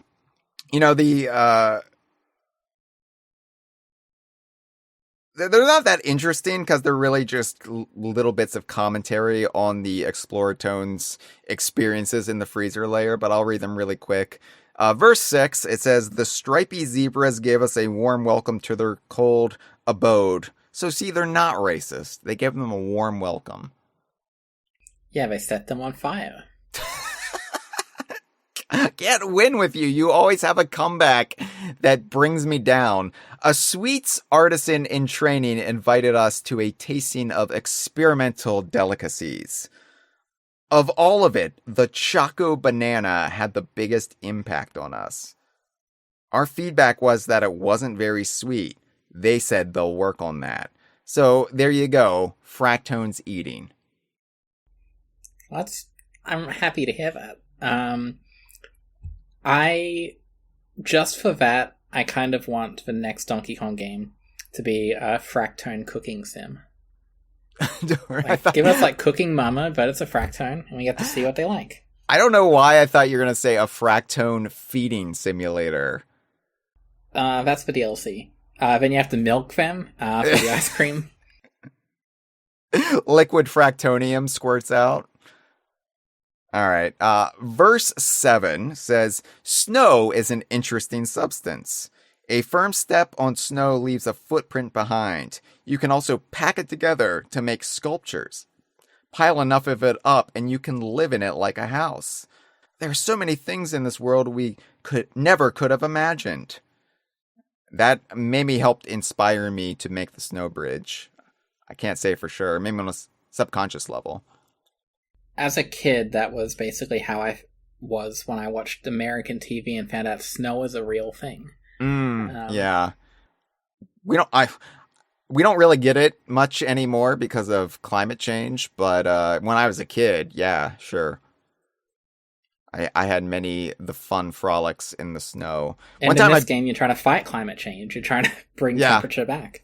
One time I actually made a snowman of Squidder the Spider, and I sat on him. I didn't. I sat down and watched The Simpsons nonstop, and I didn't develop any useful skills from that except winning trivia nights.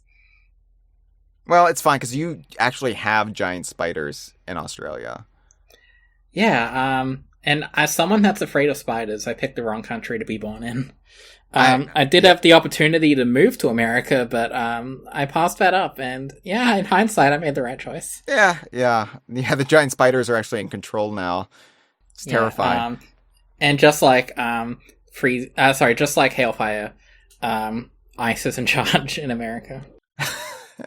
Yeah, I didn't want to bring it up because I'm trying to keep it light and frothy like one of these delectable zebra treats, but in the banana glyphs, ice is continually written in this layer. If you translate it on the zebras' hats and on various signage, it will say ice in the banana glyph language, which they couldn't have foreseen the implications of that in 2025. But it's the underground world. They don't know. Well, that and the earlier stuff about the separate bridges. It's not a good combination. All right, yeah, you know what? You're really making me pro-ostrich here. Fuck these zebras. Verse 8 says, this sublayer is warmer than the icy ones we explored above. This is in 502, if you didn't know. The heat down here makes it a perfect environment for producing chocolate. They dip a sweet, soft banana into the molten chocolate, which is only possible in this area, and the result...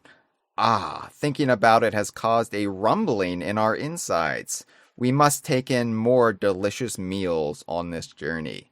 So they're going to eat an ostrich when they get to sublayer 600. Yeah, they've been eating a lot of things. That's why we haven't seen Funky recently as well. Oh no. For all we know, this is what happened to Wrinkly's body when they buried it. So... It's a different timeline. Like we saw Swanky Kong die in the movie. Here, you just see a bunch of fractones around a partially decayed corpse of Swanky. All right. Well, we have some calls to take. I really want to check in with the live stream really quick. Just Andre says for our fractone cooking game, Frack Cooking Mama. Frack Cooking Mommy is the name of the DLC. Yeah, I'll ask Nintendo to get right on that because they haven't blacklisted me or anything. Maybe get Josh for Geek Critique to message him. Maybe they don't blacklist him. Maybe. Well, I think anybody by association is blacklisted. Well, he's not on staff, so they might not know. Yeah, no, he doesn't have to. If you've appeared on the Kongversation, you're dead in the water. So sorry, Freezer. That's okay. They won't know because I'm not on your Blue Sky Friends of the Show starter pack, so I'm innocent. I think this episode pushes you over the line, so I will have to add you. Okay, I just have to make an alternate account where I say I love Nintendo. I love Nintendo. They made Donkey Kong Bonanza, which might have displaced Grab by the Ghoulies, as in my top 10 favorite games list. When anyone else says this game is just a bit better than Grab by the Ghoulies, it's an insult, so... I'm sorry, is there not also a freezer in Grab by the Ghoulies? Yeah, it's the best part of the game except the dead on guard. It's a dead swordfish, and there is a difference, as we will learn from the fossils. Anyway, so, as you may know, for these bigger sublayers, I have been keeping it to 5 calls each episode. I've been limiting it, I've been weeding out, and picking 5 calls. However, because this one also incorporates the divide, I felt it was only fair to bump it up to 6 calls. So, yeah, that's how I decided to tackle this one. Jeff is gonna hate the next episode. Yeah, give him another world. Unfortunately, I mean, if Jeff got the freezer episode like he wanted, he would still have to take 6 calls. So, I mean, sucks to be Jeff. Feel bad for him. Oh, it's okay. He's resilient. He bounces back, just like a fractone, which is ironic considering he also didn't like the fractones before the game came out. We'll see if he changes his mind on the next episode. But let's go ahead and start playing the calls because we have 6 now, thanks Divide, and let's play our first call. Hi, this is Claire. Just calling late at night, unscripted about the Divide. And also, okay, first, before I talk about the Divide, one thing about the Canyon layer that I only thought about after I listened to the episode, I think Sturdy Rope is so funny because I'd like to imagine 2 Nintendo developers, one just saying, it's weird that one rope is holding up that entire platform, and the other developer just says, it's Sturdy Rope. And maybe they just thought it was so funny that they just came up with the idea that Fractones invented something called Sturdy Rope, and then they included a little sign about it in the game. Something about that just fills my heart with joy. But anyways, I think the Divide is interesting because it's kind of like, it's very much like, for the pacing, it's kind of like a breathing layer where it lets you choose which way you want to go. Because it's very much like in Mario Odyssey, how it lets you choose between the Forest Kingdom and the Lake Kingdom. Except this time you actually get to walk in the direction and like, it's just like, in Odyssey it's just in a menu, but now it's like this very mellow area where you have two paths you can take with this kind of like, almost kind of like deep and reflective, just like ambient track playing, and it's very interesting to me. The fact that I'm talking about, which way are you gonna go? And something that's interesting to me is that, I went to the freezer layer first, and Pauline said, this is the way I wanted to go too. And I wonder if she says that if you go to the forest path first, because after I started walking towards the freezer layer, I started walking towards the forest, and she said, oh, we're going this way? And so it makes me wonder, it's like, I don't know, it's interesting. I actually went freezer first because I thought that I'd like the forest more, and I mean, spoiler alert, it did, it has ostriches. But I wanted to get the one that I was less interested in out of the way, not that I didn't like freezer layer. But yeah, also I hope that you are feeling better after your illness, Hyle, and I want to say that I do like the ways you're structuring the Bananza episodes. I think it's cool that you're taking your time with it, as someone who finished the game within 3 days of being released. So yeah, have a good conversation, Hyle. Well, thank you for the call, Claire. I think we got that call before I actually announced this episode, so people were ready for a whole episode about the Divide. And disappointing you. Yeah, I've let people down for sure. I know Andre in our live stream spoke about it and spoke on Blue Sky about how disappointed ultimately were with me and failing the central conceit of DK Vine, that I go in too much on everything and I couldn't provide a Divide episode. When you do Destination DKU the Divide, it'll make it all up. I will. I promise I will do that eventually. That is a totally legitimate episode. And I think then it's fine to do a whole episode about the Divide. And by then I will have way more to talk about for the Divide, because I'll have, spent more time pondering it and all of the wonderful implications. But, they're also making puns in our live stream, Courtney and Andre, about Jeff. If Jeff was a fractone, Courtney said Jeff Tone, Brash Tone, and then just Andre said Jeff Tonin, which just a Banana My Fog said more like Jeff Phonin, because Jeff hates taking calls. Anyway, for more Jeff jokes, tune in next time.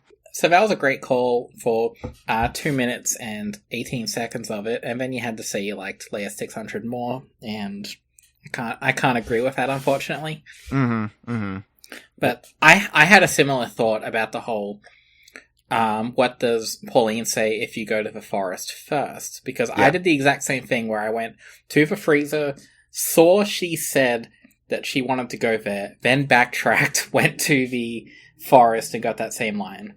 So, yeah, I'm really curious, and it's obviously you didn't do that. I wonder, I do know the Geek Critique is one person that went to the forest first. We talked about it, but everyone else I know has gone to the freezer first, just because they're correct, or because they looked up the numbers, or because they just go left. I'll do left first.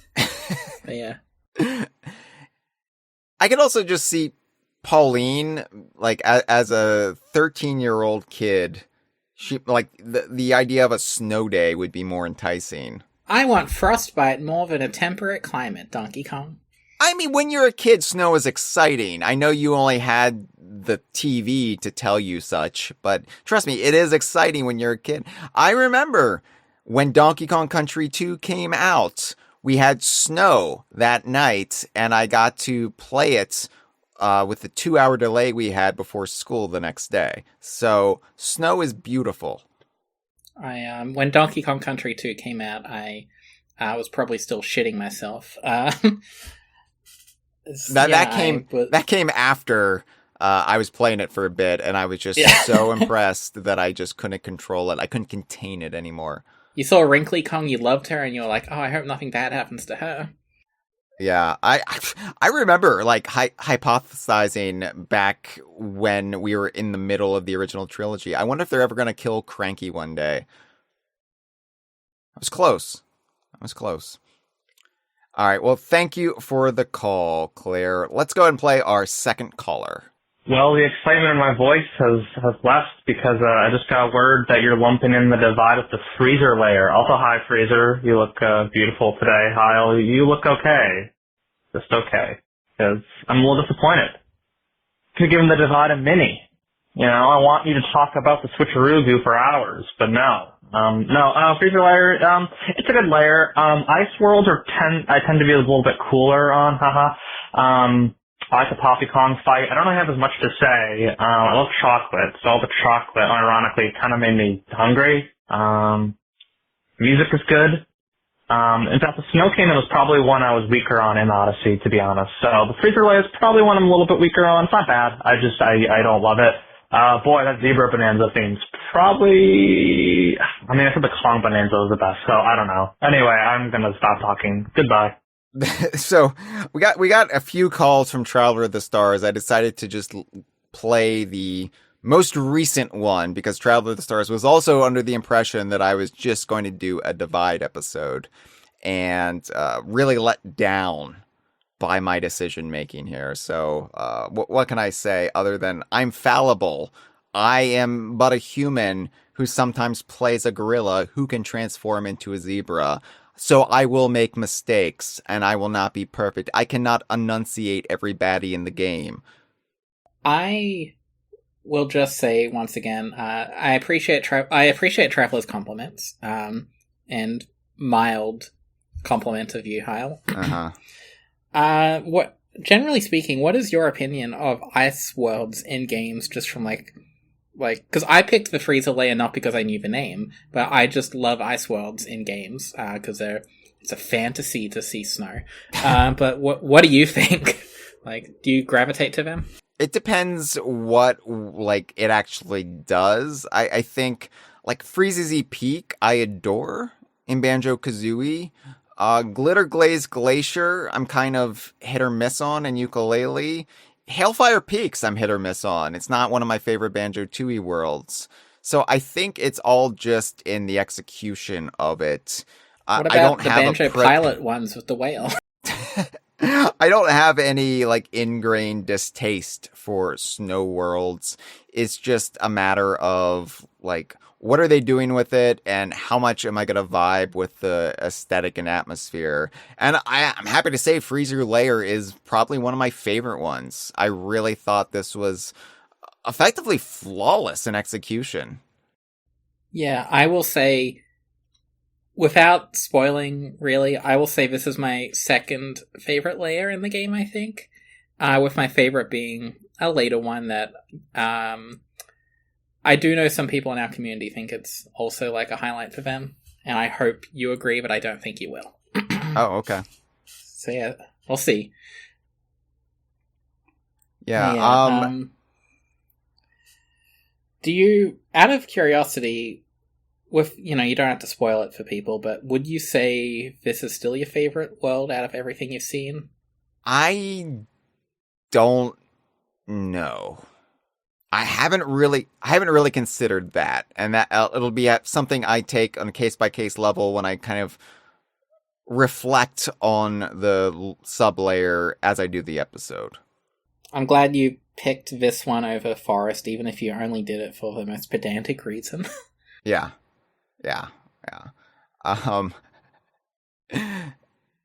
Just a banana in my pocket says Glitter Glaze isn't even in the top 5 DKU glitters. It says Gulch, Gary, the rest. It's a reference to the Donkey Kong Land 2 commercial and convicted pedophile Gary Glitter. Well, we've had so many fun topics this conversation. We have. Thank Yeah. you. Thank you for the call, to talk Traveler of about the ice again. Thank you for the call, Traveler of the Stars. You know what? I'm having a bad hair day today. I just couldn't tame the mane, so it's okay that I don't look as great as I normally And do. Traveler, since Hyle seems to pick all your calls instead of other people's, maybe test for limits and see what you can get away with. Okay. Yeah. All right. Yeah. All right. Well, maybe I won't play Traveler's Calls anymore because I no longer get that dopamine hit from the compliments. So, Well, compliment him, then say something bad, or just like breathe into the microphone for 2 minutes, 58 seconds. oh, okay. Yeah. I mean, I get enough of those anyway. I never play those calls, but all right. Let's hope that the next caller isn't just somebody breathing in the microphone or the phone Well, you got an receiver. audio transcript, so you'd just see it try to form words out of that, and it wouldn't make sense. Let's find out. Let's play it. Hey, BK Line. This is Nephora on Blue Sky, and I'm calling in for the freezer layer of the Kongversation. Now, when I was first playing through this layer, I immediately thought of Glitter Glaze Glacier from off of Ukulele. And I think it's probably just the environment and the music that just really reminds me of Glitter Glaze Glacier. And actually it's funny, because when I first saw the Nintendo Switch 2 Direct, I thought of Ukulele first when I saw the little rock with the googly eyes on it. I didn't know it was a Fractone at the time. And the minecart, and then this like ice world. And I immediately thought of Ukulele. And then when I played it, actually playing the game, I instantly thought of Ukulele too when I was hearing the music. So that's how I remember this layer. That's the most familiar part about it to me. And I'm looking forward to Ukulele as well, to see how Glitter Glaze Glacier is in that as well. And I've had COVID as well this week, so I'm a little slow. But Bananza's cool too. But I'm looking forward to Ukulele. Alright. See ya. Well, thank you so much for the call. I'm sorry to hear you also had COVID. It's going around right now. Please be careful out there. Mask up when appropriate, people. But I will say that, like, even though I just talked a little bit of shit towards Glitter Glaze Glacier, I still really like a lot about Ukulele, and I am still looking forward to Ukulele despite, all the drama surrounding Platonic right now. It's still a release I'm highly anticipating, and I'm going to give full coverage to on DK Vine. It will be interesting to play Ukulele after Bananza and having that direct comparison, and also being irritated that I can't just dig through terrain now. That's kind of a knockback effect on every 3D game I'm playing now. Like, I play Sea of Thieves every Sunday, and I can't just bust through the rocks, and it's really frustrating. Well, until the caller said they had COVID, I was getting ready to say that was such a great, lovely call, because I am part of the Glitter Glaze Glacier Defense Force. It's my favorite level in Ukulele. Okay. And I like Ukulele. I am one of a few people that loves it. I have compared it to Banjo-Kazooie on kind of an equal footing, even though I know one is more polished than the other. I love gameplay, and Ukulele, warts and all, has a rock-solid base of gameplay. So I'm excited to see what they can do with more compelling challenges. Sure, yeah. Absolutely. And I do like parts of Glitter Glaze Glacier, like Gloomy Gem Grotto, as I already mentioned, but I also like replaying it the other year, I found that I actually like Icymetric Palace, and it wasn't like a weird slog that pulled me out of the gameplay like it was the first time I played ukulele. So I always loved it, and I initially appreciated it for just being different. You know, they were showing variety in what they can do. And then after that, I eventually played the old ZX games, and I appreciated it on a whole other level. Mm-hmm. Yeah. Yeah, it's great. I'm just happy to hear someone say, like, ukulele is a great game. Oh, Bananza's alright too, basically. Well, this isn't an Idaho Crew stream, all right? Like, the conversation generally is pro-ukulele. So, like, I will never just completely shit-talk the game, and I have held up and celebrated so much about ukulele, flawed as it may be. I think it does okay, a but lot. the game could have actively not worked, and you'd still love it for a goldfish. I would accept it for the goldfish. Love is something else. Love has to be earned, right? I don't just have unconditional love if you just slap Royston in it, or Donkey Kong for that matter. Like Bananza, I'm so delighted with how much I'm enjoying Bananza just because, I knew it would probably be good, but I didn't know it would resonate with me as much as it is. And, like, I'm enjoying it on its own merits rather than just being a continuation of the Donkey Kong series. So, yeah. So you do hate retro. All right. Let's play our fourth call. Hi, Hyle. Hi, Freezer. This is Rose, and I'm glad we got to have Freezer on the Freezer layer. I looked really, really hard for a Saberman GBA reference in there, but I couldn't find any. And I'm calling in to talk about Poppy Kong, which I think is appropriate because this is the first level that she is really featured in. Oh my god, I love her so much. All of Void Company is really good. I love especially that Void Kong and Poppy Kong are both super different, like, body types for monkeys than anything we've seen before. But Poppy Kong is just like, she is on another level. She has, like, her fashion, the gold glasses and the lipstick and the cropped sleeveless high-collared shirt. Oh my god. And she has an eyebrow piercing and those yellow pants. She looks so good. She looks so good. She is so gorgeous. And, God, she's great. She's my Switch profile picture. I love her character design. It's so good.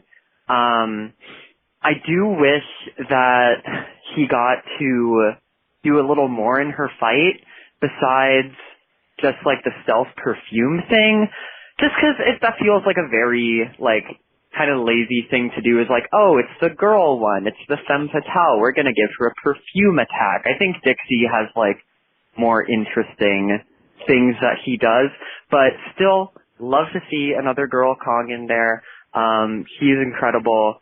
I love her. I also love Bayonetta, so maybe not a big surprise. Yeah, that's all I wanted to say. Thank you both so much. I hope you have a good time talking about the Freezer layer.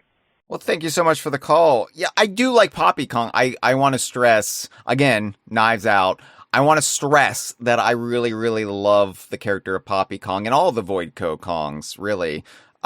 Just because I thought, like, the boss fight was kind of underbaked doesn't mean I don't like the character. And of course, as much as the gameplay of Bananza is resonating with me like a tuning fork, as they're pointing out in the chat, I also am fully on board with the characters and the lore, and I think Poppy Kong really fills a specific niche that other Kongs don't. We've never had the villainous femme fatale Kong up until Poppy Kong, so it's appreciated. She has a great design.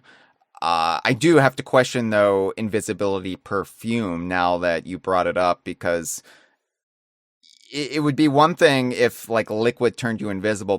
Perfume suggests there's a smell component, so it wouldn't really work as designed, considering you could just pick up on your nose where Poppy is hiding, unless you have no sense of smell like our upcoming co-host, Jeff. Yeah, I didn't actually think about the logistics of that. I kind of just thought, this is the girl. What do girls like? There's perfume, and there's like 2 other things.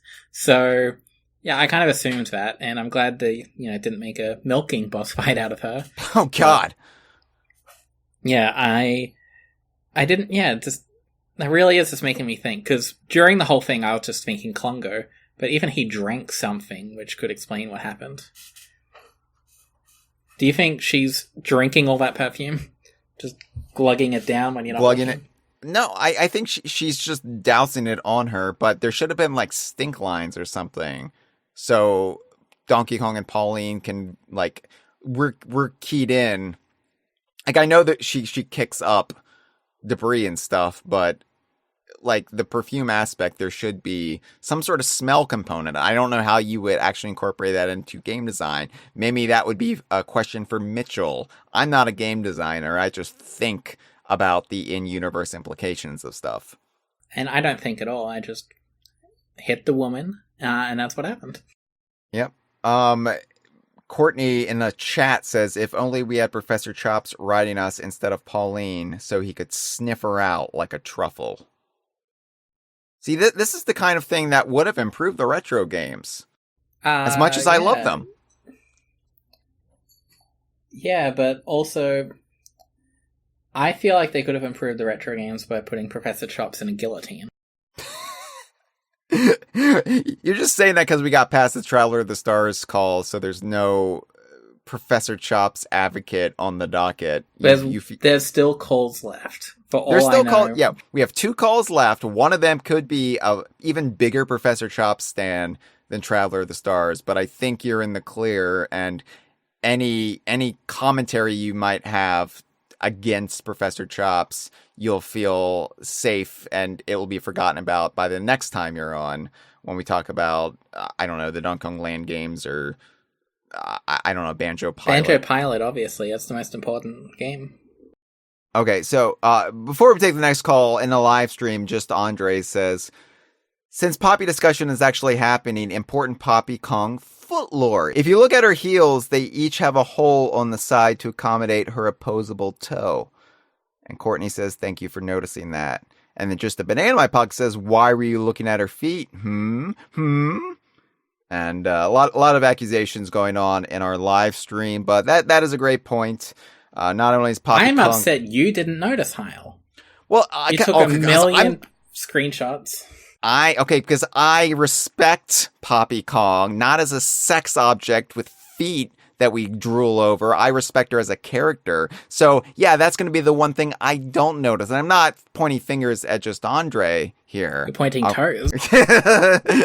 which one can do with opposable toes. So, it's great. Okay. Thank you for the foot comment, Andre. Thank you for the call. Let's play our 5th caller. Hey, Hyle. I hope it's not too late to call in. This is Courtney, Ultra Mentality, and I just wanted to actually talk about the divide. So this is just a tiny little sublayer, but it just had like this really profound effect on me. And, looking back at my stream and stuff, I don't even think it really happened in the moment, but it kind of happened later when I was reflecting on everything.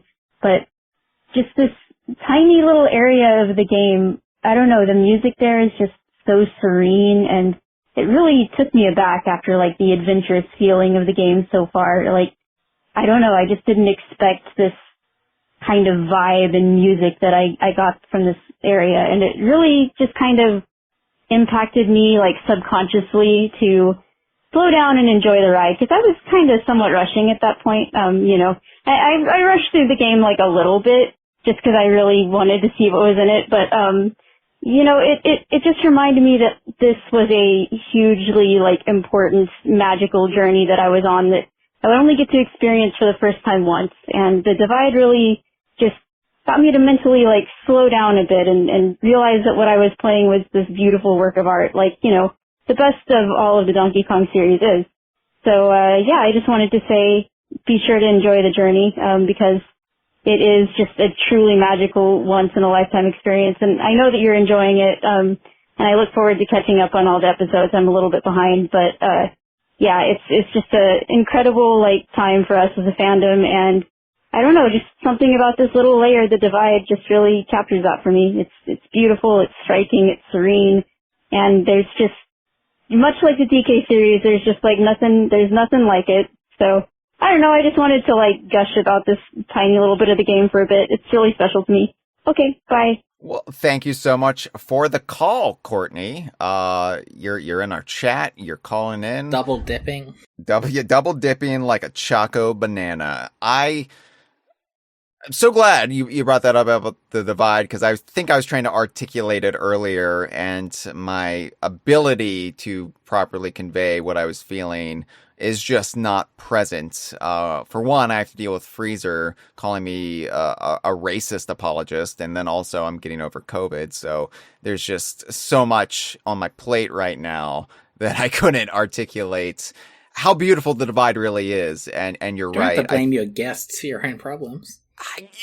Whatever. I have to advocate for myself from time to time. I can't just be the doormat of the community. I hate the retro games. Oh, no. I like them, and you will accept that, audience. Hey, Where was I? Just Andre pointed out that all of the calls so far have been in favor of you taking your time with the game, slowing down. So you keep saying things like the audience would hate it if you slowed down even more, but I'm sure they wouldn't. It's the audience that I've retained that's calling in. The audience that I've lost have just completely given up on me. Yeah, but they gave up on you 20 years ago.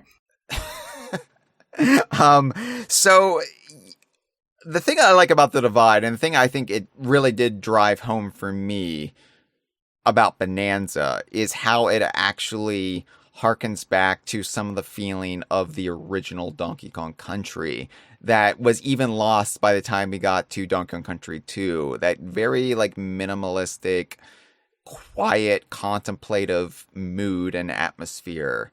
And I thought we would never get that back. I thought the direction of the series was just getting more overtly cartoony and then more bombastic.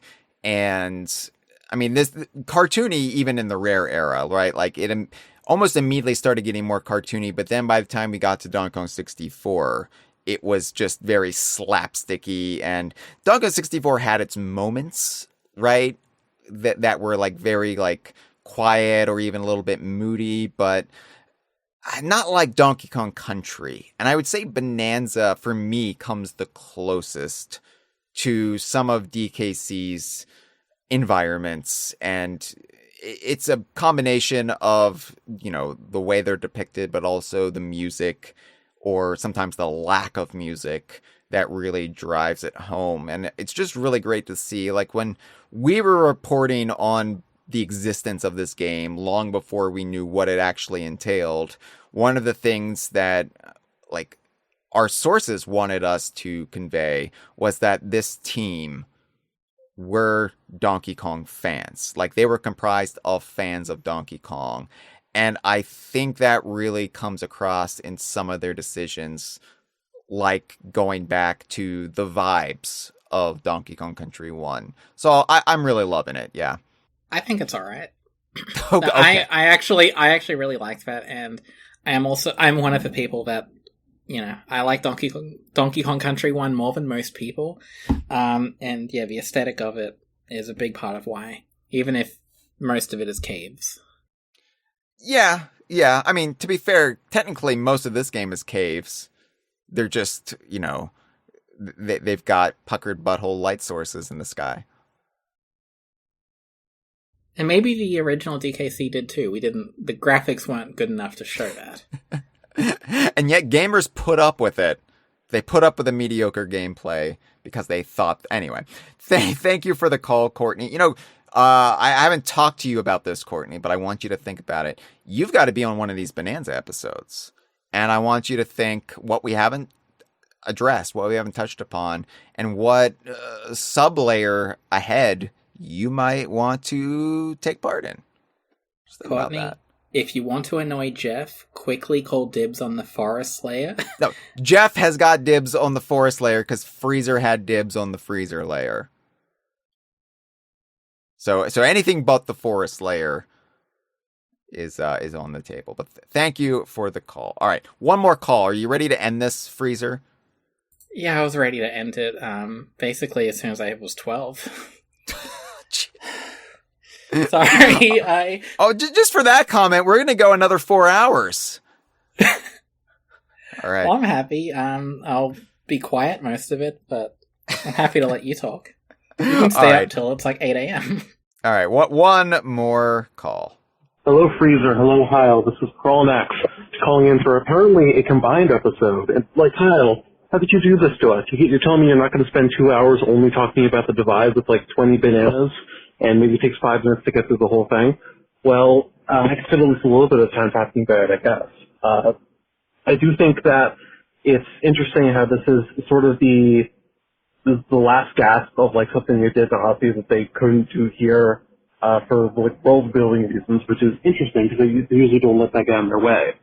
Like in Super Mario Odyssey, there's a few chances where you can like go to one kingdom or the other first, and that's relatively organic because you're just traveling around the world. So, do you want to go like left or right on the world map? Obviously in Bananza, you're supposed to be going deeper down, and that really lends itself to just being a linear list of layers that you just keep going down. But they wanted to keep some optionality, so they have one specific area for it. It's like, go this area or this area first. And I think it's interesting. I think it's commendable that they wanted to keep that decision. I also like how sort of, almost melancholy the divide is. It's sort of even more unreal than the other places, and I like that they leaned into that. But for the meat of the discussion, the freezer layer, one thing I'm curious about is if in the what the zebras do in the Japanese version, how they talk. As I don't know if bra is super common parlance over there. And I'm wondering if the translators just thought that zebra saying bra was the funniest thing in history, because they do it all the time. But I think the main thing to talk about is the zebra bonanza that you get here, which I am of two minds about. I think that in the moment, it's possibly one of the most fun bonanzas, specifically in like the challenge courses that are designed around it. It's very frenetic, it's very fast-paced, and you have to keep on your toes. But outside of those courses, it's not super useful. It's probably the least versatile bonanza in areas that have not been explicitly designed around it, and that's part of the reason why like speedrunners are ironically skipping the faster bonanza, and they start skipping it almost immediately. I'll end off with sort of an interesting quandary. In this game, you're abandoning your mortal form. You're not the gorilla you once were. You're taking on this aspect of another person. But it's treated very casually. The second you come across this like colossal bird, it's like, oh, you should become a zebra. You should relinquish your previous mortal form. And I don't know, there should be some more gravitas to that. How does this affect Donkey Kong's personal identity? Maybe it's just suppressing it now, but that will come out in Donkey Kong Bananza 2, a psychological thriller. Thank you for taking the call. Well, thank you for the call. So I think Donkey Kong is probably cool with turning into a zebra or an ostrich or an even burlier Kong, just because of the stories that Diddy and Dixie, maybe Kitty, maybe Lanky have told him about transforming into the bodily shape of the animal buddies and maybe having those animal buddies' souls move in. We don't really know how it works. Don't you say some bullshit about Donkey Kong Country for Game Boy Color being a separate adventure and they transform into that? Yeah. That's right. The animal transformation crates were in Donkey Kong Country GBC. Yeah, so he knows about this. Yeah. And that could plausibly be a separate adventure. There's many points to be had in that argument. Actually, it's an argument with yourself. No, because look, Donkey Kong has the coconut gun. Okay, I'm not going to get into this right now.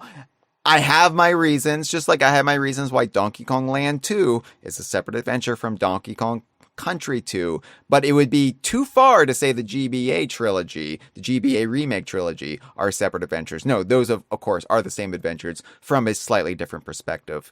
Anyway, I guess Donkey Kong did transform into Rambi. Did Donkey Kong transform into Rambi in DK64?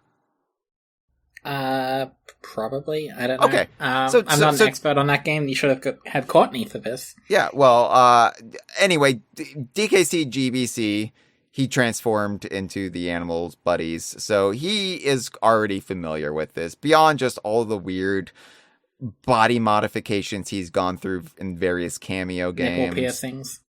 Yeah. He's used to it, so I think, like, he must feel like different when he's a zebra. He must feel different when he's an ostrich, but I think ultimately he just rolls with it, and then he goes back, and whatever sensations were coursing through his body, he just immediately forgets and lets go when he reverts back to his Donkey Kong form. It must be weird for him to basically, because he loses his hands and they become hooves, right? So, like, I wonder what the sensation of losing fingers and toes and then growing their back is. He would ask Diddy. And Diddy would tell him, well, when I'm wearing my prosthetic golfing fingers that I got in 2003, I felt like this. And then when I take them off, I feel like this. Do you think Diddy has prosthetic golfing toes to help his balance? Yeah, absolutely. Then why don't you call it fingers and toes? Why do you specify one? Because fingers. Do you know how many toe freaks there are in the community? Yes, but prosthetic golfing finger has a certain poetry to it. The prosthetic golfing toes really don't. And I don't think you know the DK Vine community as well as you think you do. I know, I've drifted apart from them over the years. Courtney points out that yes, Donkey Kong was the one to transform into Rambi in Jungle Japes, and also brings up K. Rool has the extra boxing toe at the end of DK64. Oh yeah, and why don't you read Just Andre's message right underneath the toe one? Just Andre says, well, as a zebra, he's got to be enjoying the sensation of going from a tiny gorilla cock to a monstrous horse one. And that is actually anatomically correct. Gorillas actually have comparatively small phalluses, and zebras and horses have huge honking members. So what was I saying? I'm distracted now. I'm thinking about zebra penises. I mean, you usually do. No, I just said I don't masturbate. Okay, you know what? I've really lost control of my show yet again, and it's always when I have you on, Freezer. Yeah, but this time people are listening. They don't listen to It's Mr. Pants or Saberwolf. Yes. The comments about Saberman's cock in that episode, I swear, even worse than what we're getting into here. I have a question about the calls. Did you, because you obviously get like a transcript, did you specifically select calls that all brought up how they wish you were going slower and did a whole episode on the Divide? That's just a coincidence. So why did you choose to basically highlight all the people saying that you're wrong? It keeps me humble, and it plays into my persecution complex. I'll let it slide. It's not right. too late to start the episode over and just do 4 hours on the Divide. If I could do that, I would be doing multiple episodes a week. Unfortunately, I do not have the stamina right now. I don't have a zebra bonanza to transform into. I have the COVID bonanza, which has made me completely lethargic and wanting to sleep 16 hours a day. So we're going to have to just end it here and just make do with whatever nonsense we've been spewing for the last 4 hours. Now they're talking about Saberman's pubic hair in a live stream, and I'm not going to give this any credence. I'm not going to give it the time of day. I want to wrap this up now, like you could wrap up a zebra cock, and I just want to say that the freezer layer is really where I went. Obviously, I was enjoying Bananza up until this point, but I think the difference between the canyon layer to the Divide to the freezer layer it's where I seriously knew that Bananza was going to be an all-timer for me. And it might actually be in contention now for my favorite 3D platformer of all time. I don't know yet. Banjo-Kazooie is still up there. I have too much nostalgia and affection for Banjo-Kazooie that I don't know if Bananza could ever displace it, just like Donkey Kong Country 2, sorry Freezer, is my favorite game of all time, and a large part of that is just when it came out in my life and what it means to me as a fan of this series. But yeah, the Freezer Layer really is a home run from start to finish. I never felt like it lulled. I never felt like it ever really felt like a slog or felt like I don't really like this bit. It was really engaging from start to finish. I'm just surprised that you like this game more than Ukulele, a game no one likes, DK64, a game no one but Courtney likes, Clap and Wrench, a game no one but me likes.